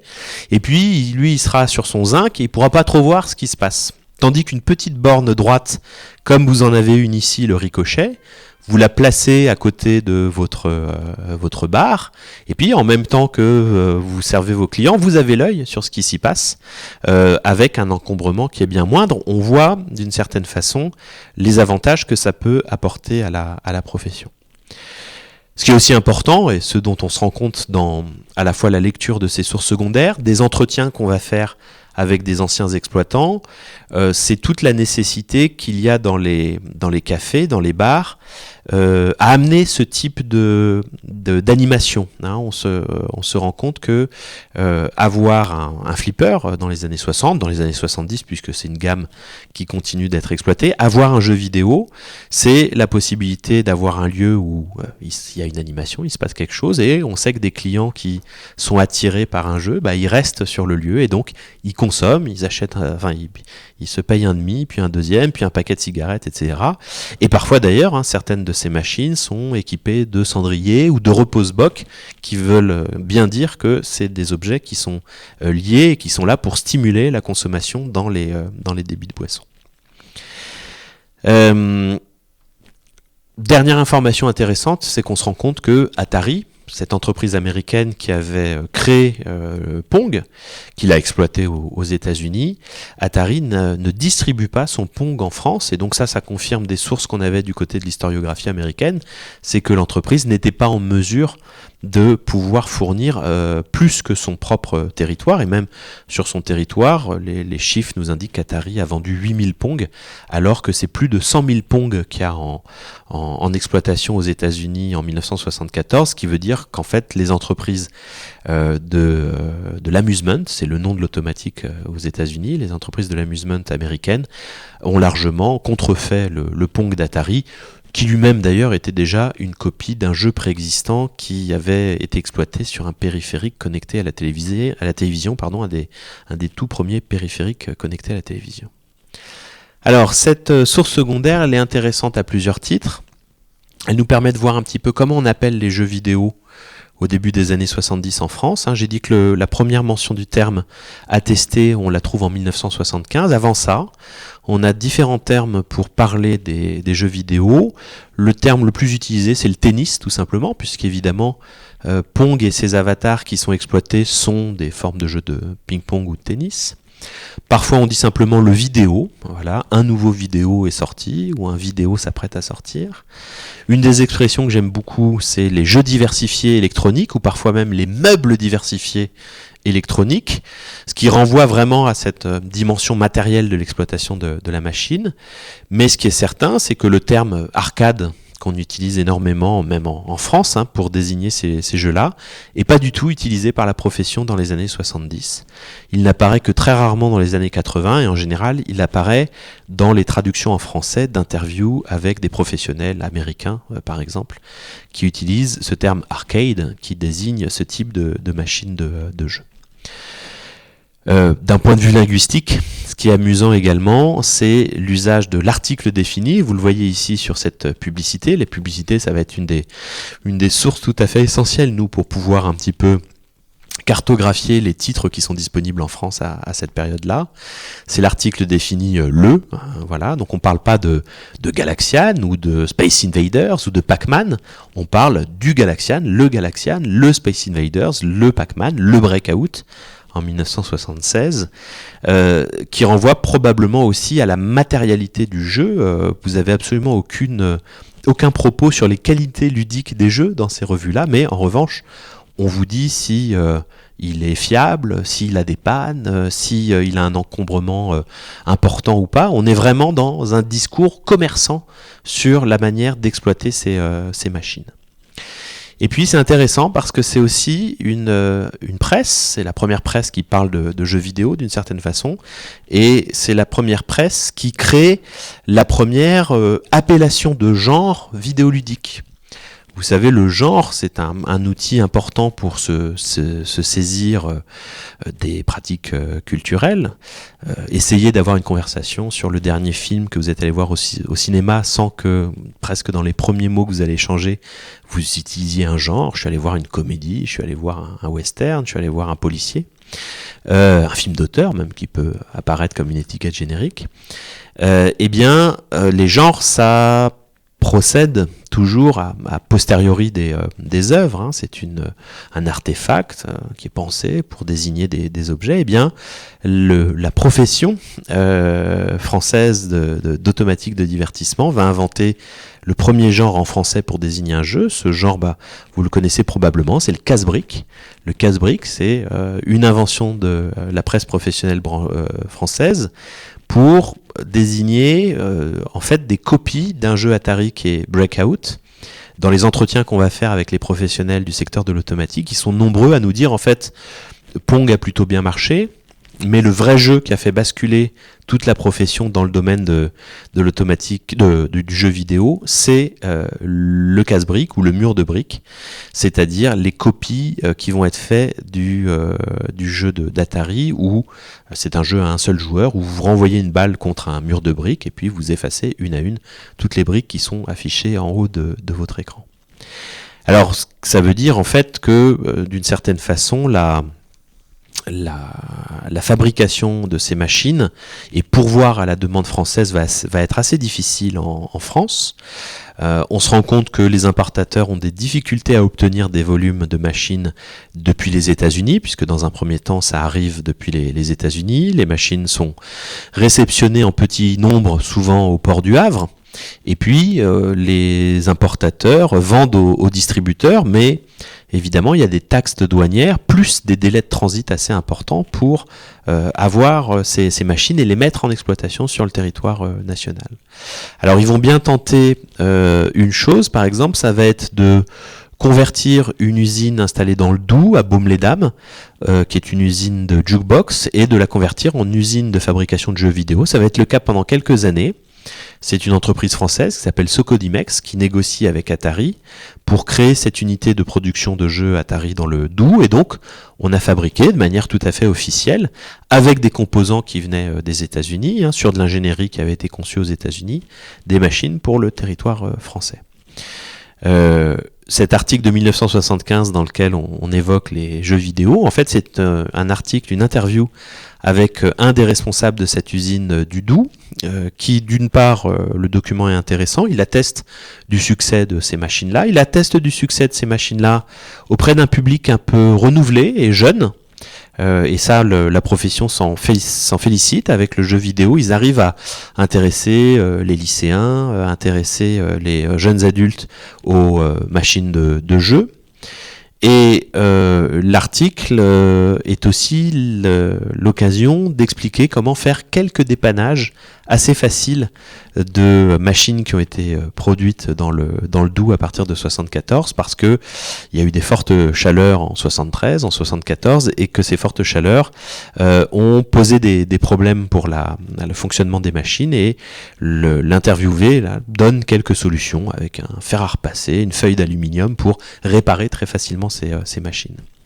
Ce qu'on comprend en fait en lisant cet article-là et quelques autres articles dans ces sources-là, c'est que les jeux vidéo ont trouvé leur public à partir de 1975-1976, mais que la profession n'était pas du tout prête pour voir arriver ces machines qui embarquaient de l'électronique. J'évoquais tout à l'heure cette situation des exploitants placiers. L'exploitant placier, bon, il achète un certain volume de machines et puis il va la mettre en exploitation dans un débit de boisson. Il discute avec le patron du débit de boisson, il s'accorde pour se répartir les gains sur l'exploitation de la machine. Le patron du débit de boisson doit s'acquitter d'une taxe, qui est d'ailleurs une taxe reversée à la préfecture, qu'on appelle la vignette dans le métier, et puis à partir de là, il décide de partager les recettes qu'ils vont pouvoir faire avec cette machine. Mais l'exploitant placier, le problème pour lui, c'est que si la machine tombe en panne, c'est à lui de venir la dépanner. Un exploitant placier qu'on interroge dans le cadre d'un entretien nous dit « Moi, j'ai fait une erreur la première fois, c'est que j'ai placé une machine à plus de 200 km de là où j'étais. Je crois qu'il était à Nemours et il a placé à plus de 200 km de Nemours.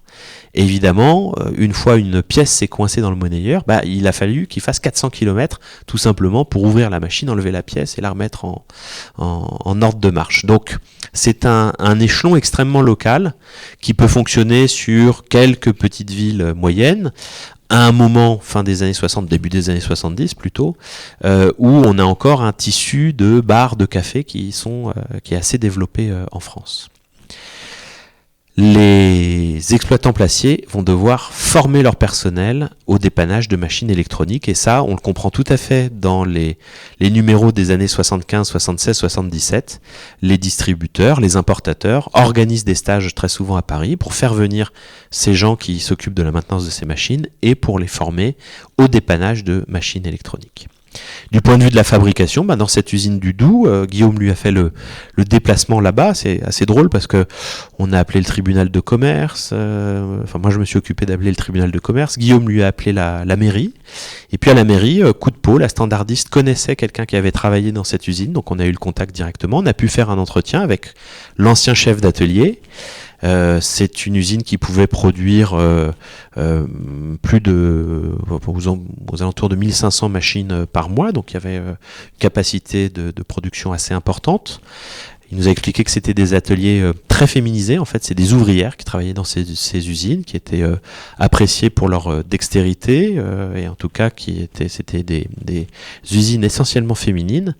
Et il nous explique un peu la mort dans l'âme, que les chiffres étaient très bons, qu'on produisait à la fois des machines fiables et un volume assez important en France, qu'on produisait pour le territoire français et même un petit peu pour le Benelux, pour l'Allemagne qui est pas très loin, la Suisse, l'Italie. Et qu'en 1982, les gens d'Atari arrivent pour organiser une réunion, donc lui se dit probablement que va y avoir l'ambition de développer un peu cette fabrique, et ils annoncent qu'ils souhaitent délocaliser cette usine en Irlande, où le coût du travail, entre guillemets, est moins cher, et on dit à ce chef de fabrication, de donner la liste des gens qu'il va falloir mettre au chômage, et lui explique que il sait qu'il travaille avec ses ouvrières, que c'est pour beaucoup d'éphémères, c'est des gens qui sont dans une assez grande précarité, il sait que c'est une catastrophe pour les gens avec qui il travaille, donc il met son nom sur la liste, et puis il rend la page en disant vous mettrez les autres vous-même, mais je ferai pas cette sale besogne.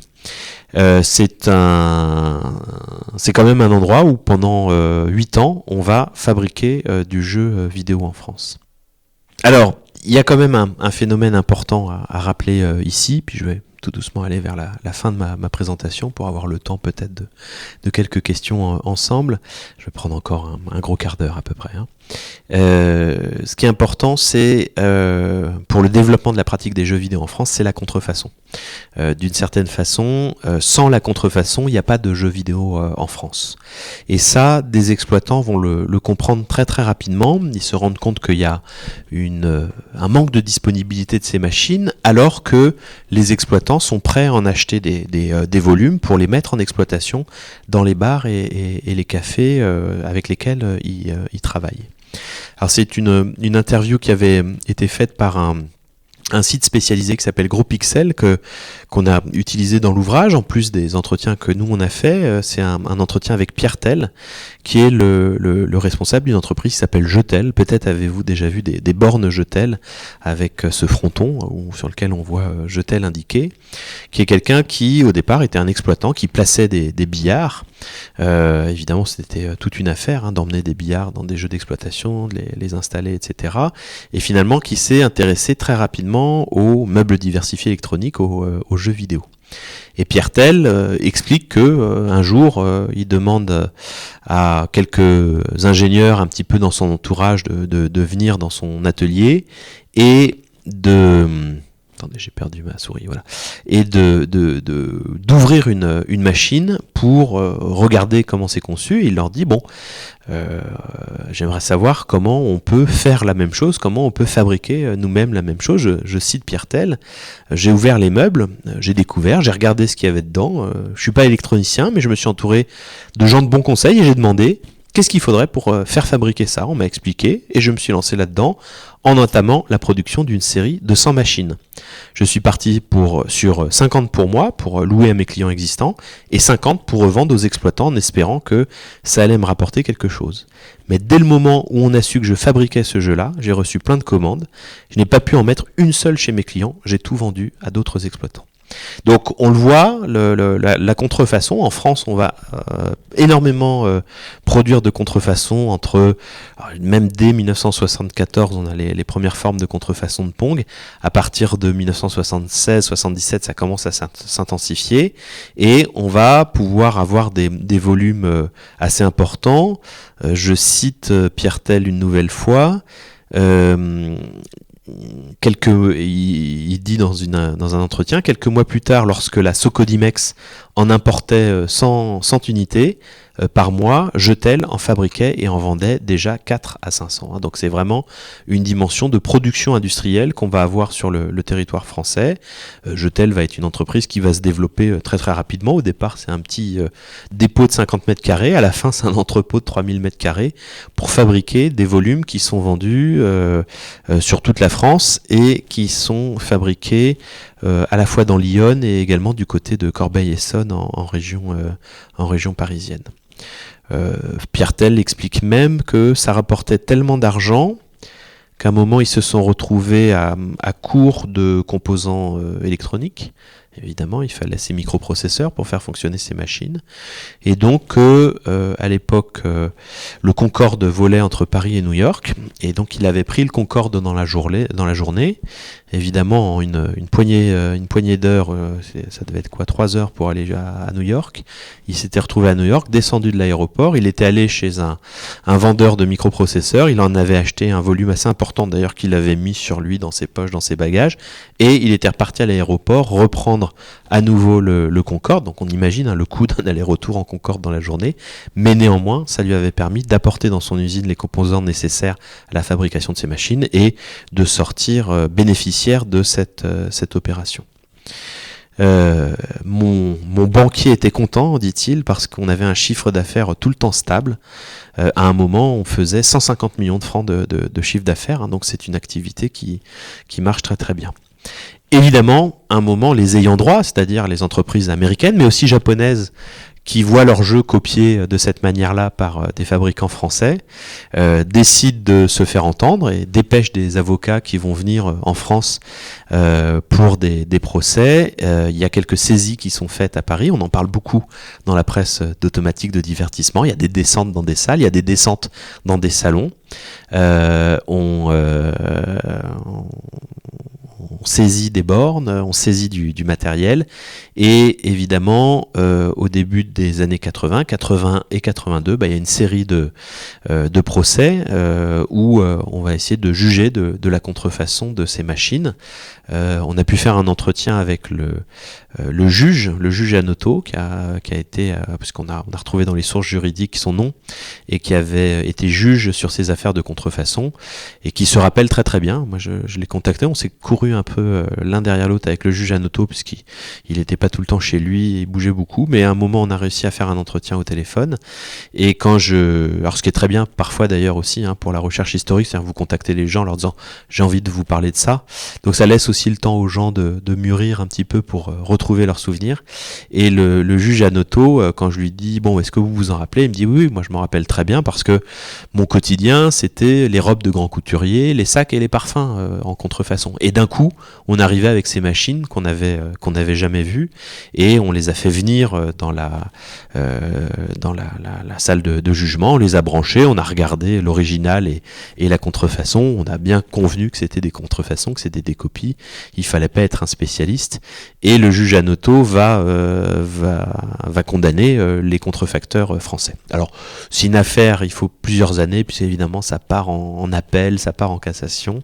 Il y a un moment même en appel, on casse le jugement du juge Hanoteau, on dit mais non, c'est pas du tout des copies, c'est des lignes de code, donc c'est pas du tout protégé. Voilà, enfin c'est tout à fait intéressant, parce qu'en fait c'est des débats un petit peu sur la nature juridique des jeux vidéo qui datent du début des années 80. Alors ce qui est aussi intéressant, c'est que parfois en faisant ces copies, les Français apprennent un peu à coder. Pourquoi ? Parce qu'ils vont faire des petites modifications. Il faut que des fois la copie elle se voit pas trop. Donc vous prenez un jeu japonais à succès qui s'appelle Phoenix, vous êtes Pierre Tel avec jeu tel, et puis vous décidez d'en faire une version un peu pour le marché français. Et donc vous allez l'appeler Mirage, comme le chasseur de Dassault. Et puis au lieu du petit motif visuel en pixels, ce qu'on appelle un sprite original du jeu, vous allez faire un petit avion avec un drapeau bleu blanc rouge dessus, et puis voilà, vous vendez ça sous le titre Mirage, et vous en produisez quelques milliers d'exemplaires pour le Benelux, pour le marché français, etc. Alors de fait, ils apprennent un petit peu à coder dessus, et ce qui fait que certains vont produire leur propre jeu. C'est le cas de cette deuxième archive, où vous allez voir un salon, un de ces fameux salons de l'automatique de divertissement. Vous voyez qu'il y a des manèges, par exemple, derrière. Ça fait typiquement partie des objets qu'on commercialise dans ces salons. Et vous allez voir quelques images du Bagnard, qui est l'un des rares jeux, vraiment il se compte sur les doigts d'une main, qui a été fait en France par des Français, un jeu d'automatique de divertissement, ce qu'on appellerait aussi un jeu d'arcade, qui a été fait en France à l'époque. Voici le petit dernier de la grande famille des flippers, un appareil dont son fabricant, un Américain de Chicago, nous dira avec un inimitable accent, il est d'une sensualité exceptionnelle. Mais ce sont les jeux vidéo surtout qui retiennent l'attention. Il y a 3 ou 4 ans encore, une éternité pour ce secteur, c'était des films qui défilaient sur ces écrans. Aujourd'hui, ce sont des programmes vidéo. Entre fabricants, la compétition est sévère, les machines se démodent tous les 3 mois, il faut être sophistiqué, suffisamment pour offrir à chaque fois un petit plus, mais pas trop pour que cela reste un jeu. Jusqu'alors, les Français se contentaient d'habiller des machines qui venaient d'ailleurs, des États-Unis notamment. Cette exposition sera l'occasion pour un fabricant de chalons de présenter un appareil de conception entièrement français. Cet appareil, c'est le Bagnard, un jeu dont les ingrédients sont le dollar, une mine, des gendarmes et des voleurs.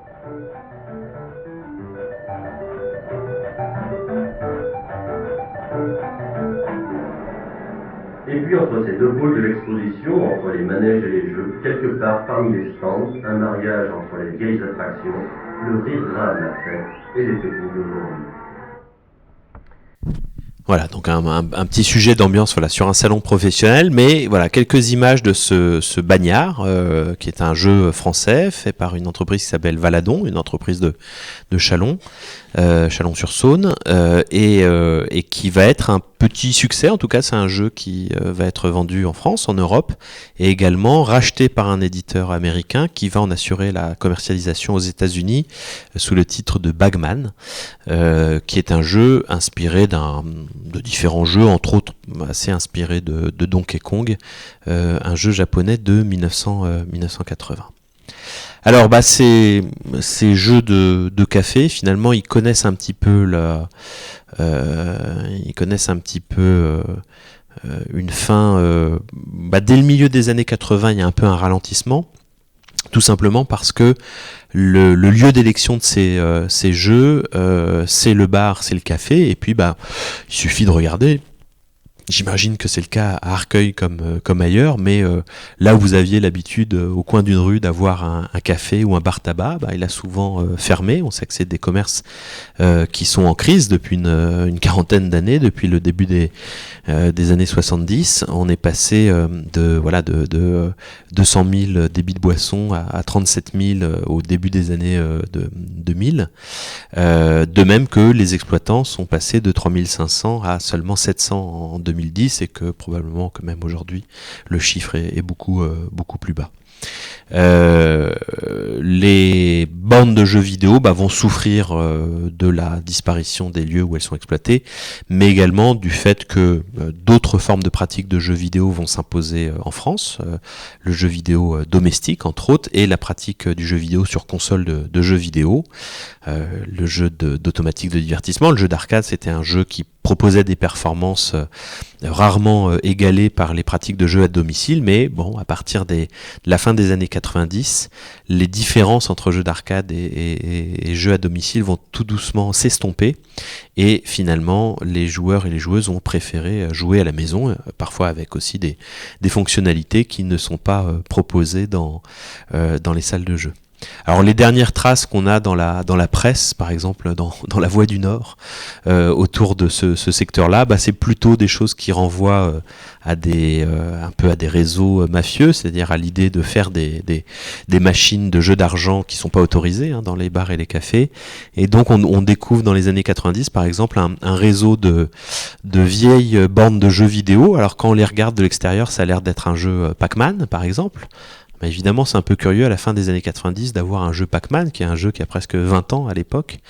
Et en fait, on comprend que si on fait un petit clin d'œil au barman derrière son café, il s'approche de la borne et puis il touche un petit bouton qui est un peu caché et ça transforme la machine en jeu de jackpot. Et évidemment, il y a une double caisse. Et voilà. Donc il y a des réseaux qui, d'une certaine façon, ont fait survivre le jeu vidéo, mais pour masquer des jeux d'argent. Alors sur la perception des jeux vidéo, je vais peut-être m'arrêter tout doucement là-dessus, comme ça va nous laisser 10 minutes, un quart d'heure d'échange. Je vous présente donc un extrait du journal télévisé, ça date de 1979, vous reconnaissez Patrick Poivre d'Arvor, qu'on ne présente plus, mais bon, dont on sait aujourd'hui que le type n'était pas forcément très recommandable. Voilà comment il présente un succès du jeu vidéo au Japon. Il s'agit de Space Invaders, auquel vous avez peut-être joué. Et je vous laisse découvrir ce qu'il va dire à propos du jeu. J'y reviendrai juste après.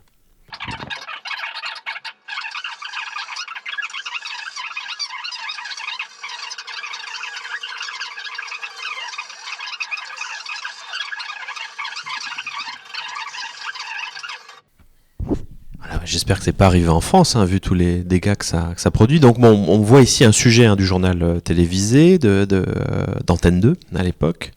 Et on voit ce qui est dit à propos de cette pratique. Alors dans un discours dont on voit qu'il mêle, il y a un peu un sous-texte un peu xénophobe vis-à-vis des Japonais. C'est une époque où en France cette société nous paraît très lointaine, très curieuse. Ils se passionnent pour ce type de jeu-là. Alors Patrick Poivre d'Arvor ignore probablement que le jeu connaît énormément de succès en France, puisque on a évidemment des copies du jeu qui sont arrivées sur le territoire national pas très longtemps après la sortie du jeu au Japon. Mais voilà, il y a cette dimension un peu exotique et ces gens un peu curieux qui jouent à ces pratiques curieuses, où on voit déjà dès 1979 un discours qui est plutôt un discours de stigmatisation à la fois des jeux, des joueurs, de la pratique des jeux vidéo. Donc comme quoi c'est l'archive là, elle a 40 ans, elle a plus de 40 ans. Et on voit que c'est des discours qui sont ancré de manière très ancienne dans le discours commun sur les jeux vidéo, sur leur dangerosité, sur les effets qu'ils pourraient avoir sur nous. Et d'ailleurs, le commentaire du journaliste est tout à fait contradictoire, puisqu'il dit dans un premier temps que ça amoindrit les réflexes, pour dire finalement que ça nécessite des réflexes pour pouvoir jouer et réussir.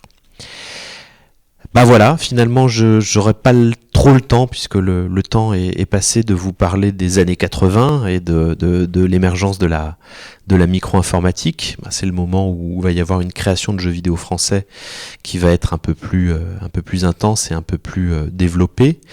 On a fait quelques entretiens avec des gens qui étaient lycéens au début des années 80, qui avaient codé sur, par exemple, des micro-ordinateurs de marque Thomson. Vous retrouverez ça dans l'ouvrage que vous pouvez faire commander par la bibliothèque d'Arcueil, avec un phénomène de fabrication de jeux en France qui est assez important, et le pays va se positionner en Europe comme étant à peu près le deuxième marché pour le jeu vidéo, derrière la Grande-Bretagne, mais devant l'Allemagne. Et puis les jeux vidéo français vont progressivement, à partir de la fin des années 80, commencer à être faits non plus seulement pour le marché français, ce qui est un peu le cas au départ. Voilà par exemple l'Aigle d'Or, un jeu d'aventure dont on voit que Loriciel fait une jaquette en français pour le public français. Évidemment, une des premières demandes, c'est d'avoir des jeux en langue française.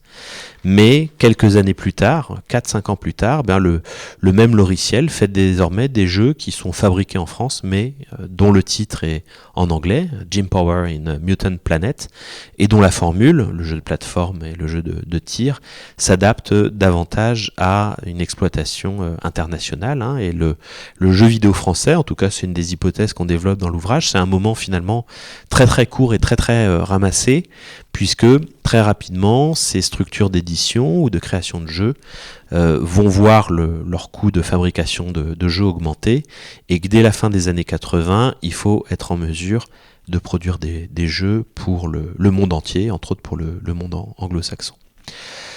Alors tout ça vous le retrouvez dans une histoire du jeu vidéo en France. Donc mon éditeur me dit qu'il n'y a plus un seul exemplaire de disponible. On espère pouvoir le réimprimer prochainement, mais on est comme tout le monde, avec des coûts du papier qui ont explosé, et même des stocks de papier qui sont difficiles à trouver pour les éditeurs papier. Peut-être qu'avec un peu de chance à Arcueil ou peut-être à Cachan à côté, vous avez une bibliothèque, parce que les bibliothécaires nous ont bien suivis sur cet ouvrage-là, donc on sait qu'il est dans pas mal de bibliothèques. Pour le trouver, et vous aurez 5 chapitres qui vous feront parcourir cette histoire du jeu vidéo en France, dont j'ai essayé ce soir humblement de vous donner un aperçu. Je vous remercie, et puis s'il y a, je crois qu'il y a un micro sans fil, s'il y a une ou deux questions, parce qu'il est un peu tard et que vous avez peut-être très envie de rentrer chez vous. Oui, bonsoir. Je voulais savoir, est-ce que ce que vous nous avez présenté en France, est-ce que c'est une spécificité de la France qui expliquerait pourquoi aujourd'hui la fabrication, l'invention de tous ces jeux vidéo, c'est toujours très fort en France? Est-ce que c'est une spécificité de la France, ou est-ce qu'il y a un petit peu le même genre d'évolution des pratiques et de contrefaçon des premiers jeux dans d'autres pays d'Europe? Je parle de l'Europe, parce qu'on a bien compris qu'au Japon et aux États-Unis, c'était un petit peu différent. Mais pourquoi la France spécifiquement? Alors, merci pour votre question. Alors, évidemment, on est dans un moment où ces histoires locales sont en train de s'écrire un peu. On est très très content, assez fier en fait avec Guillaume, parce que la sortie du bouquin il y a 2 ans a bien stimulé nos collègues francophones. Donc là actuellement en Belgique, en Suisse, là j'ai fait une présentation il y a quelques jours dans un événement en anglais, et en tout cas les collègues francophones nous ont dit, écoutez, le bouquin, nous, ça nous donne envie de savoir un peu ce qui s'est passé sur nos propres territoires. La France, c'est un marché important en Europe, 50 millions d'habitants dans les années 70. C'est un pays où il y a probablement un public qui est avec un système scolaire qui forme suffisamment bien les gens. On sait que l'intérêt pour les jeux vidéo, il est aussi lié à un progrès du système scolaire et de la formation des gens. Après-guerre, on forme mieux les gens qu'on le faisait avant-guerre. Et donc, quand on forme mieux des gens, ça fait des jeunes gens qui sont avides de divertissement, qui répondent à une certaine forme de sophistication, etc. Et que sociologiquement, probablement que cette génération dans les années 70, donc pour certains de baby-boomers, ou enfin de gens nés dans les années 50, voilà, qui ont une vingtaine d'années dans les années 70, ils découvrent à ce moment-là un divertissement qui leur correspond bien. Sur la contrefaçon, on a des cas de contrefaçon en Italie très très forts. Les Italiens vont faire pas mal de contrefaçons. Et puis dans beaucoup de pays d'Asie du Sud-Est, et particulièrement en France, on importe des contrefaçons de Hong Kong, de Singapour, d'autres pays comme ça. J'étais assez amusé il y a 3 ans de ça, j'ai eu l'occasion d'aller animer une série de rencontres et de conférences en Corée du Sud, à l'invitation des collègues en études françaises de Corée du Sud. Bon, ils étaient curieux d'en savoir davantage sur le jeu vidéo français et le jeu vidéo en France. Et donc j'ai pu un peu parler de cette recherche alors que le bouquin n'était pas encore sorti. Et quand j'ai dit à des étudiants coréens qu'on faisait de la contrefaçon en France, je peux vous dire qu'ils étaient très très étonnés, parce qu'ils pensaient vraiment que c'était typiquement le genre de pratique qui correspondait à la Corée, où on a fait beaucoup de contrefaçon également, et à l'Asie du Sud-Est, mais ils n'imaginaient pas que... Bon, et pourtant... alors, je pense que on attend d'avoir les données historiques, mais je ne serais pas étonné que la France étant... on a fait tous nos cours de géographie, ce territoire qui est un peu à l'intersection de nombreux pays européens, que c'est aussi quelque chose qui a probablement facilité la fabrication sur ce territoire-là, parce que on sait que chez Jetel, on envoyait des bornes vers le Benelux, on envoyait des bornes vers l'Allemagne, vers la Suisse, vers l'Italie, même si on importait aussi de la contrefaçon italienne, et vers l'Espagne, et donc de fait, le territoire est toujours bien placé pour pouvoir fournir le territoire européen sur une gamme de jeux qui, on l'a vu, qui est pas très disponible. Voilà. Et la contrefaçon, elle va d'une certaine façon répondre à cette indisponibilité des jeux vidéo. On n'arrive pas à les avoir en importation depuis les États-Unis. Ça dure trop de temps, c'est surtaxé, ça pose des problèmes.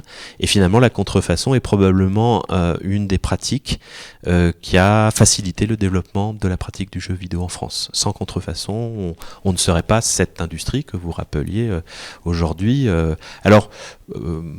C'est mon collègue Julien Lalu là, qui prépare un petit bouquin sur les discours politiques sur le jeu vidéo.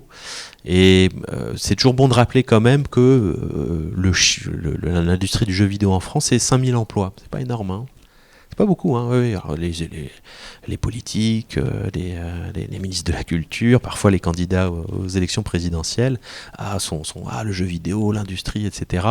En fait, c'est quand même un secteur très très ramassé, et c'est surtout, mais ça c'est des collègues sociologues qui sont en train de travailler là-dessus, Ovig Termination, Vinciane Zaban, ils sont en train de faire des études sur les parcours professionnels dans le secteur du jeu vidéo, et un des résultats auxquels ils aboutissent, c'est qu'en fait, c'est des carrières qui sont très courtes, c'est des gens qui vont être formés, qui vont travailler pendant 10 ans dans ce secteur, et en fait c'est un secteur dans lequel ils ne sont pas très bien traités.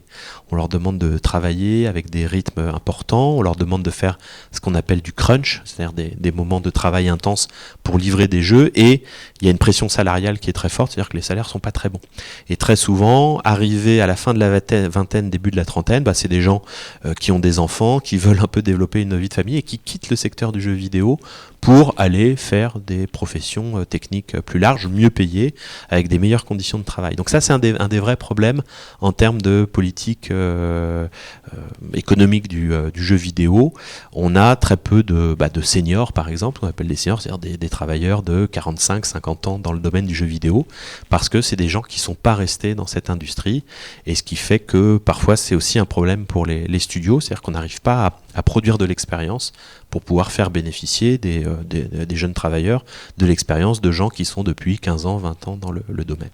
Vous avez dit au début de la conférence que vous avez fait des études de sociologie au début. Oui. Du coup, je me demandais, est-ce que dans votre ouvrage et dans vos recherches, vous avez eu uniquement un point de vue historique et économique sur l'histoire des jeux vidéo en France, ou est-ce que vous avez aussi étudié le facteur sociologique de pourquoi ça s'est bien développé, quelles ont été les conséquences, et tous ces facteurs que vous devez connaître mieux que moi? Alors, le bouquin, il relève de 2 approches historiques. C'est vrai que j'ai pas précisé un peu le cadre méthodologique, mais j'ai pas voulu la faire trop universitaire. C'est ce qu'on appelle de l'histoire culturelle et de l'histoire économique. C'est vrai qu'on est plutôt sur ces 2 approches-là, mais ça n'empêche pas d'avoir à certains moments, par exemple sur le cas de l'usine de Baume-les-Dames, de développer aussi un peu une forme d'histoire sociale du jeu vidéo, par exemple sur les milieux ouvriers qui fabriquaient ce type de machines. On a quelques données sociologiques qu'on convoque dans l'ouvrage parce que, alors j'en ai pas parlé ici, mais au début des années 80, quand on commence à avoir des micro-ordinateurs dans les foyers français, qu'on commence à produire des logiciels en France, il se trouve qu'on est sous le premier septennat de François Mitterrand, qu'il y a un ministre de la Culture emblématique qui est Jack Lang, et que Jack Lang a une politique de la culture, alors souvent on se dit Jack Lang c'est la fête de la musique et le hip-hop et le rap dans les MJC. Mais c'est oublier qu'il y a un deuxième volet de la politique culturelle qui est aussi une politique culturelle dans le domaine des industries culturelles. Voilà. Jack Lang a aussi un volet, c'est mon collègue Laurent Martin qui montre assez bien ça dans ses travaux sur l'histoire des cultures, des politiques culturelles en France, a un volet sur les industries culturelles. Donc par exemple de développer le secteur de l'animation en France. C'est au début des années 80, Jack Lang est très actif là-dessus. Donc il fait de la commande publique, c'est très bien. Les chaînes publiques vont commander des dessins animés, etc. Et il se trouve que le jeu vidéo tombe dans l'escarcelle de ces politiques sur les industries culturelles.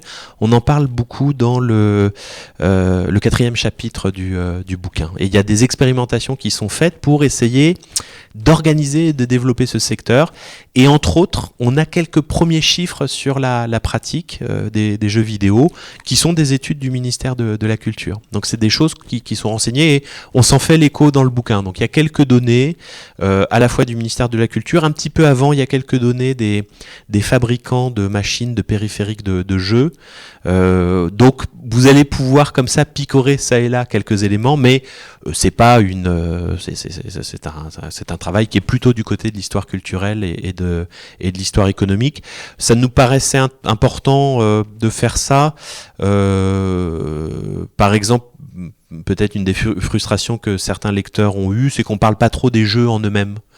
On en parle plus dans le dernier chapitre qu'on a coécrit avec Sébastien Janvaux. Sébastien Janvaux, c'est un collègue qui est professeur à l'université de Metz, et on s'est intéressé là aux interfaces qui sont utilisées, à des questions un peu plus créatives sur ces jeux-là.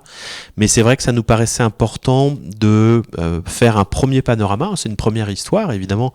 Comme tout travaux historique, ça appelle à être complété, à être peut-être contredit, à être... Voilà, c'est ça le travail du savoir et de la science.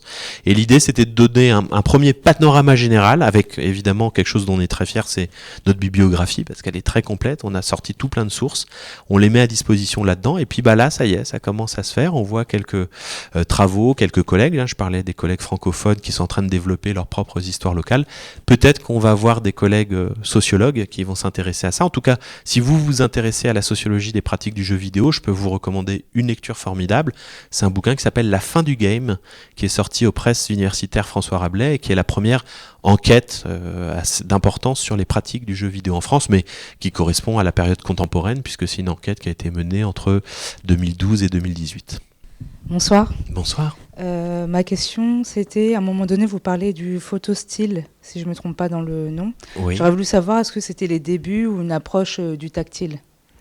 Alors c'était une interface qui va être utilisée par un constructeur français qui s'appelle Thomson, que vous connaissez peut-être. Thomson est une entreprise d'ailleurs nationalisée au début des années 80, et le gouvernement français, qui va être donc, je l'ai dit, assez actif sur l'informatique, va commander à Thomson des ordinateurs qui ont équipé beaucoup d'écoles primaires dans les années 80. Moi j'ai fait partie de cette génération qui a appris à coder un langage qu'on appelait le Logo à l'école en CE2, et qui était équipé de crayons optiques. Alors c'est pas tout à fait le début des écrans tactiles. Le début des écrans tactiles, il faudrait aller du côté des États-Unis, et il faudrait aller sur un système d'ordinateur connecté en réseau qui s'appelle Plato, P-L-A-T-O, comme le nom du philosophe Platon en anglais. Et c'est la version qui s'appelle Plato 4, qui a été fait par des universitaires. Leur idée au départ, c'était de faire un réseau de machines connectées qui connecte les écoles, les high schools, les lycées américains, pour pouvoir avoir accès à des leçons. D'ailleurs, une des premières leçons disponibles sur Plato, c'est une leçon de français. Et la philosophie de Plato, c'est si vous êtes usager de Plato, c'est-à-dire si vous suivez des leçons dessus, il faut aussi que vous sachiez programmer Plato. Donc il y avait une idée d'autonomiser les gens sur l'usage de Plato. Et ils ont beaucoup travaillé sur les interfaces et il y a 2 points qui ont été importants. Ils se sont rendus compte très rapidement que les jeunes utilisateurs avaient tendance à aller toucher directement l'écran, première chose, et ils se sont rendus compte aussi que rester devant un écran pendant longtemps, ça fatiguait les yeux. Donc ils ont développé des solutions tactiles, en effet, et 2, ils ont aussi développé des technologies qui sont allées ensuite vers ce qu'on a appelé les écrans plasma, qui étaient un peu populaires il y a une dizaine d'années, qui permettent d'avoir des noirs assez profonds par exemple, et qui fatiguent moins les yeux que les écrans. Voilà. Donc l'origine des écrans tactiles, elle est liée aux jeux vidéo, donc vous avez une intuition qui est juste, mais elle est liée plutôt à ce système Plato qui date des années 70 aux États-Unis. Et là, c'est des interfaces qui ont aujourd'hui disparu ou qui pourraient peut-être rappeler parfois quelques stylets qui étaient encore vendus avec les tablettes il y a quelques années, mais qui ont aujourd'hui disparu parce que tout le monde utilise ses doigts sur les écrans tactiles. Bonsoir. J'avais une question pour faire un parallèle avec l'actualité, notamment dans le numérique. Et quand j'ai entendu le début de votre conférence, vous mettiez bien en avant le lien entre le jeu vidéo et l'idée de faire des démonstrations sur l'avancée informatique. Et aujourd'hui, j'ai l'impression qu'on retrouve dans les jeux de réalité virtuelle qui aujourd'hui sont amenés à être utilisés dans des milieux professionnels dans le futur, notamment avec le projet de Zuckerberg, notamment avec le métaverse. Et je voulais avoir votre avis dessus, sur la place du jeu vidéo dans le milieu du travail, l'aspect économique, si en France, sachant qu'Ubisoft est bien français. Oui. C'est ça. Donc il y a quand même une petite base française à travers l'histoire. Hein. Et voilà, c'était pour avoir votre avis, ce que vous en pensez, et de voir aussi, l'idée de la démonstration, et voilà, avoir votre avis là-dessus. Oui. Si vous sortez de ce soir avec au moins cette idée qui est juste historiquement que personne s'est réveillé un matin en voulant créer les jeux vidéo, j'ai un peu gagné la partie ce soir, parce que souvent dans les storytelling journalistiques, etc., on a des grandes figures de créateurs, d'inventeurs, etc., et l'histoire des jeux vidéo nous enseigne que si chaque fois on a fait ces objets-là, c'était pour toute autre chose que d'utiliser des jeux. Sur la question des entreprises françaises dans le domaine, Ubisoft, dont on parle ici, on évoque les origines d'Ubisoft, qui est une entreprise de Carentoire en Bretagne, qui est une entreprise c'est assez drôle, qui bénéficie des solidarités entre entrepreneurs bretons, puisque le succès d'Ubisoft au début dans la vente par correspondance, elle le doit le cosméticien dont j'oublie le nom, Yves Rocher. Voilà, Yves Rocher dispose d'une plateforme de logistique et dont va bénéficier Ubisoft avant même de commencer avant même de s'appeler Ubisoft d'ailleurs, ça s'appelle Guillemot International. Alors sur la question des casques de réalité virtuelle, alors je vais peut-être répondre en historien, c'est-à-dire, et je pense particulièrement à mon collègue québécois Carl Terrien, qui avait fait il y a quelques années un papier très intéressant sur les différents moments dans l'histoire où la réalité virtuelle était le nouveau truc du moment. Et en fait, il montre que entre 1994 et aujourd'hui, il y a eu au moins 3 moments où on a dit la réalité virtuelle arrive, etc. Et dès 94, alors avec force couverture de journaux, articles, etc., on pensait déjà que la réalité virtuelle, il y avait déjà c'était assez cher, c'était beaucoup plus cher qu'aujourd'hui, mais il y avait déjà des dispositifs qui étaient disponibles. Et d'une certaine façon, son observation, c'est de se dire, c'est une révolution qui arrive pas. Et c'est vrai que les dernières informations du côté de Zuckerberg et de Meta, c'est que là, ils ont viré 11 000 personnes, et que je riais sous cap en lisant l'autre jour que chez Facebook, chez Meta, on disait aux gens, non mais faut l'utiliser le métavers, puis les gens disaient, mais non, on n'en a pas l'utilité. Bon, donc bon, moi je suis sociologue de formation, donc moi je regarde les usages, quoi. Est-ce qu'il y a des usages, est-ce que ça prend ou est-ce que ça prend pas? Peut-être qu'on n'a pas encore trouvé l'utilisation optimale ou celle qui correspond aux usages de la réalité virtuelle. Peut-être les gens, ils n'ont pas envie de faire des réunions en casque de réalité virtuelle et peut-être il y a quelque chose, mais là, on a besoin de gens qui innovent, qui vont avoir un usage intéressant qui va offrir des nouvelles choses du casque de réalité virtuelle. Moi, j'ai un petit casque chez moi. De temps en temps, je fais des jeux sur ma PS4 avec mon casque. J'ai emmené mon fils aux vacances dernières dans une salle de VR. On a fait un test comme ça, parce que moi, ça m'intéresse aussi de voir. Lui, il était très, très content. Mais je le vois pas pour l'instant, j'ai pas les signes d'un développement. On n'est pas tous derrière nos casques actuellement.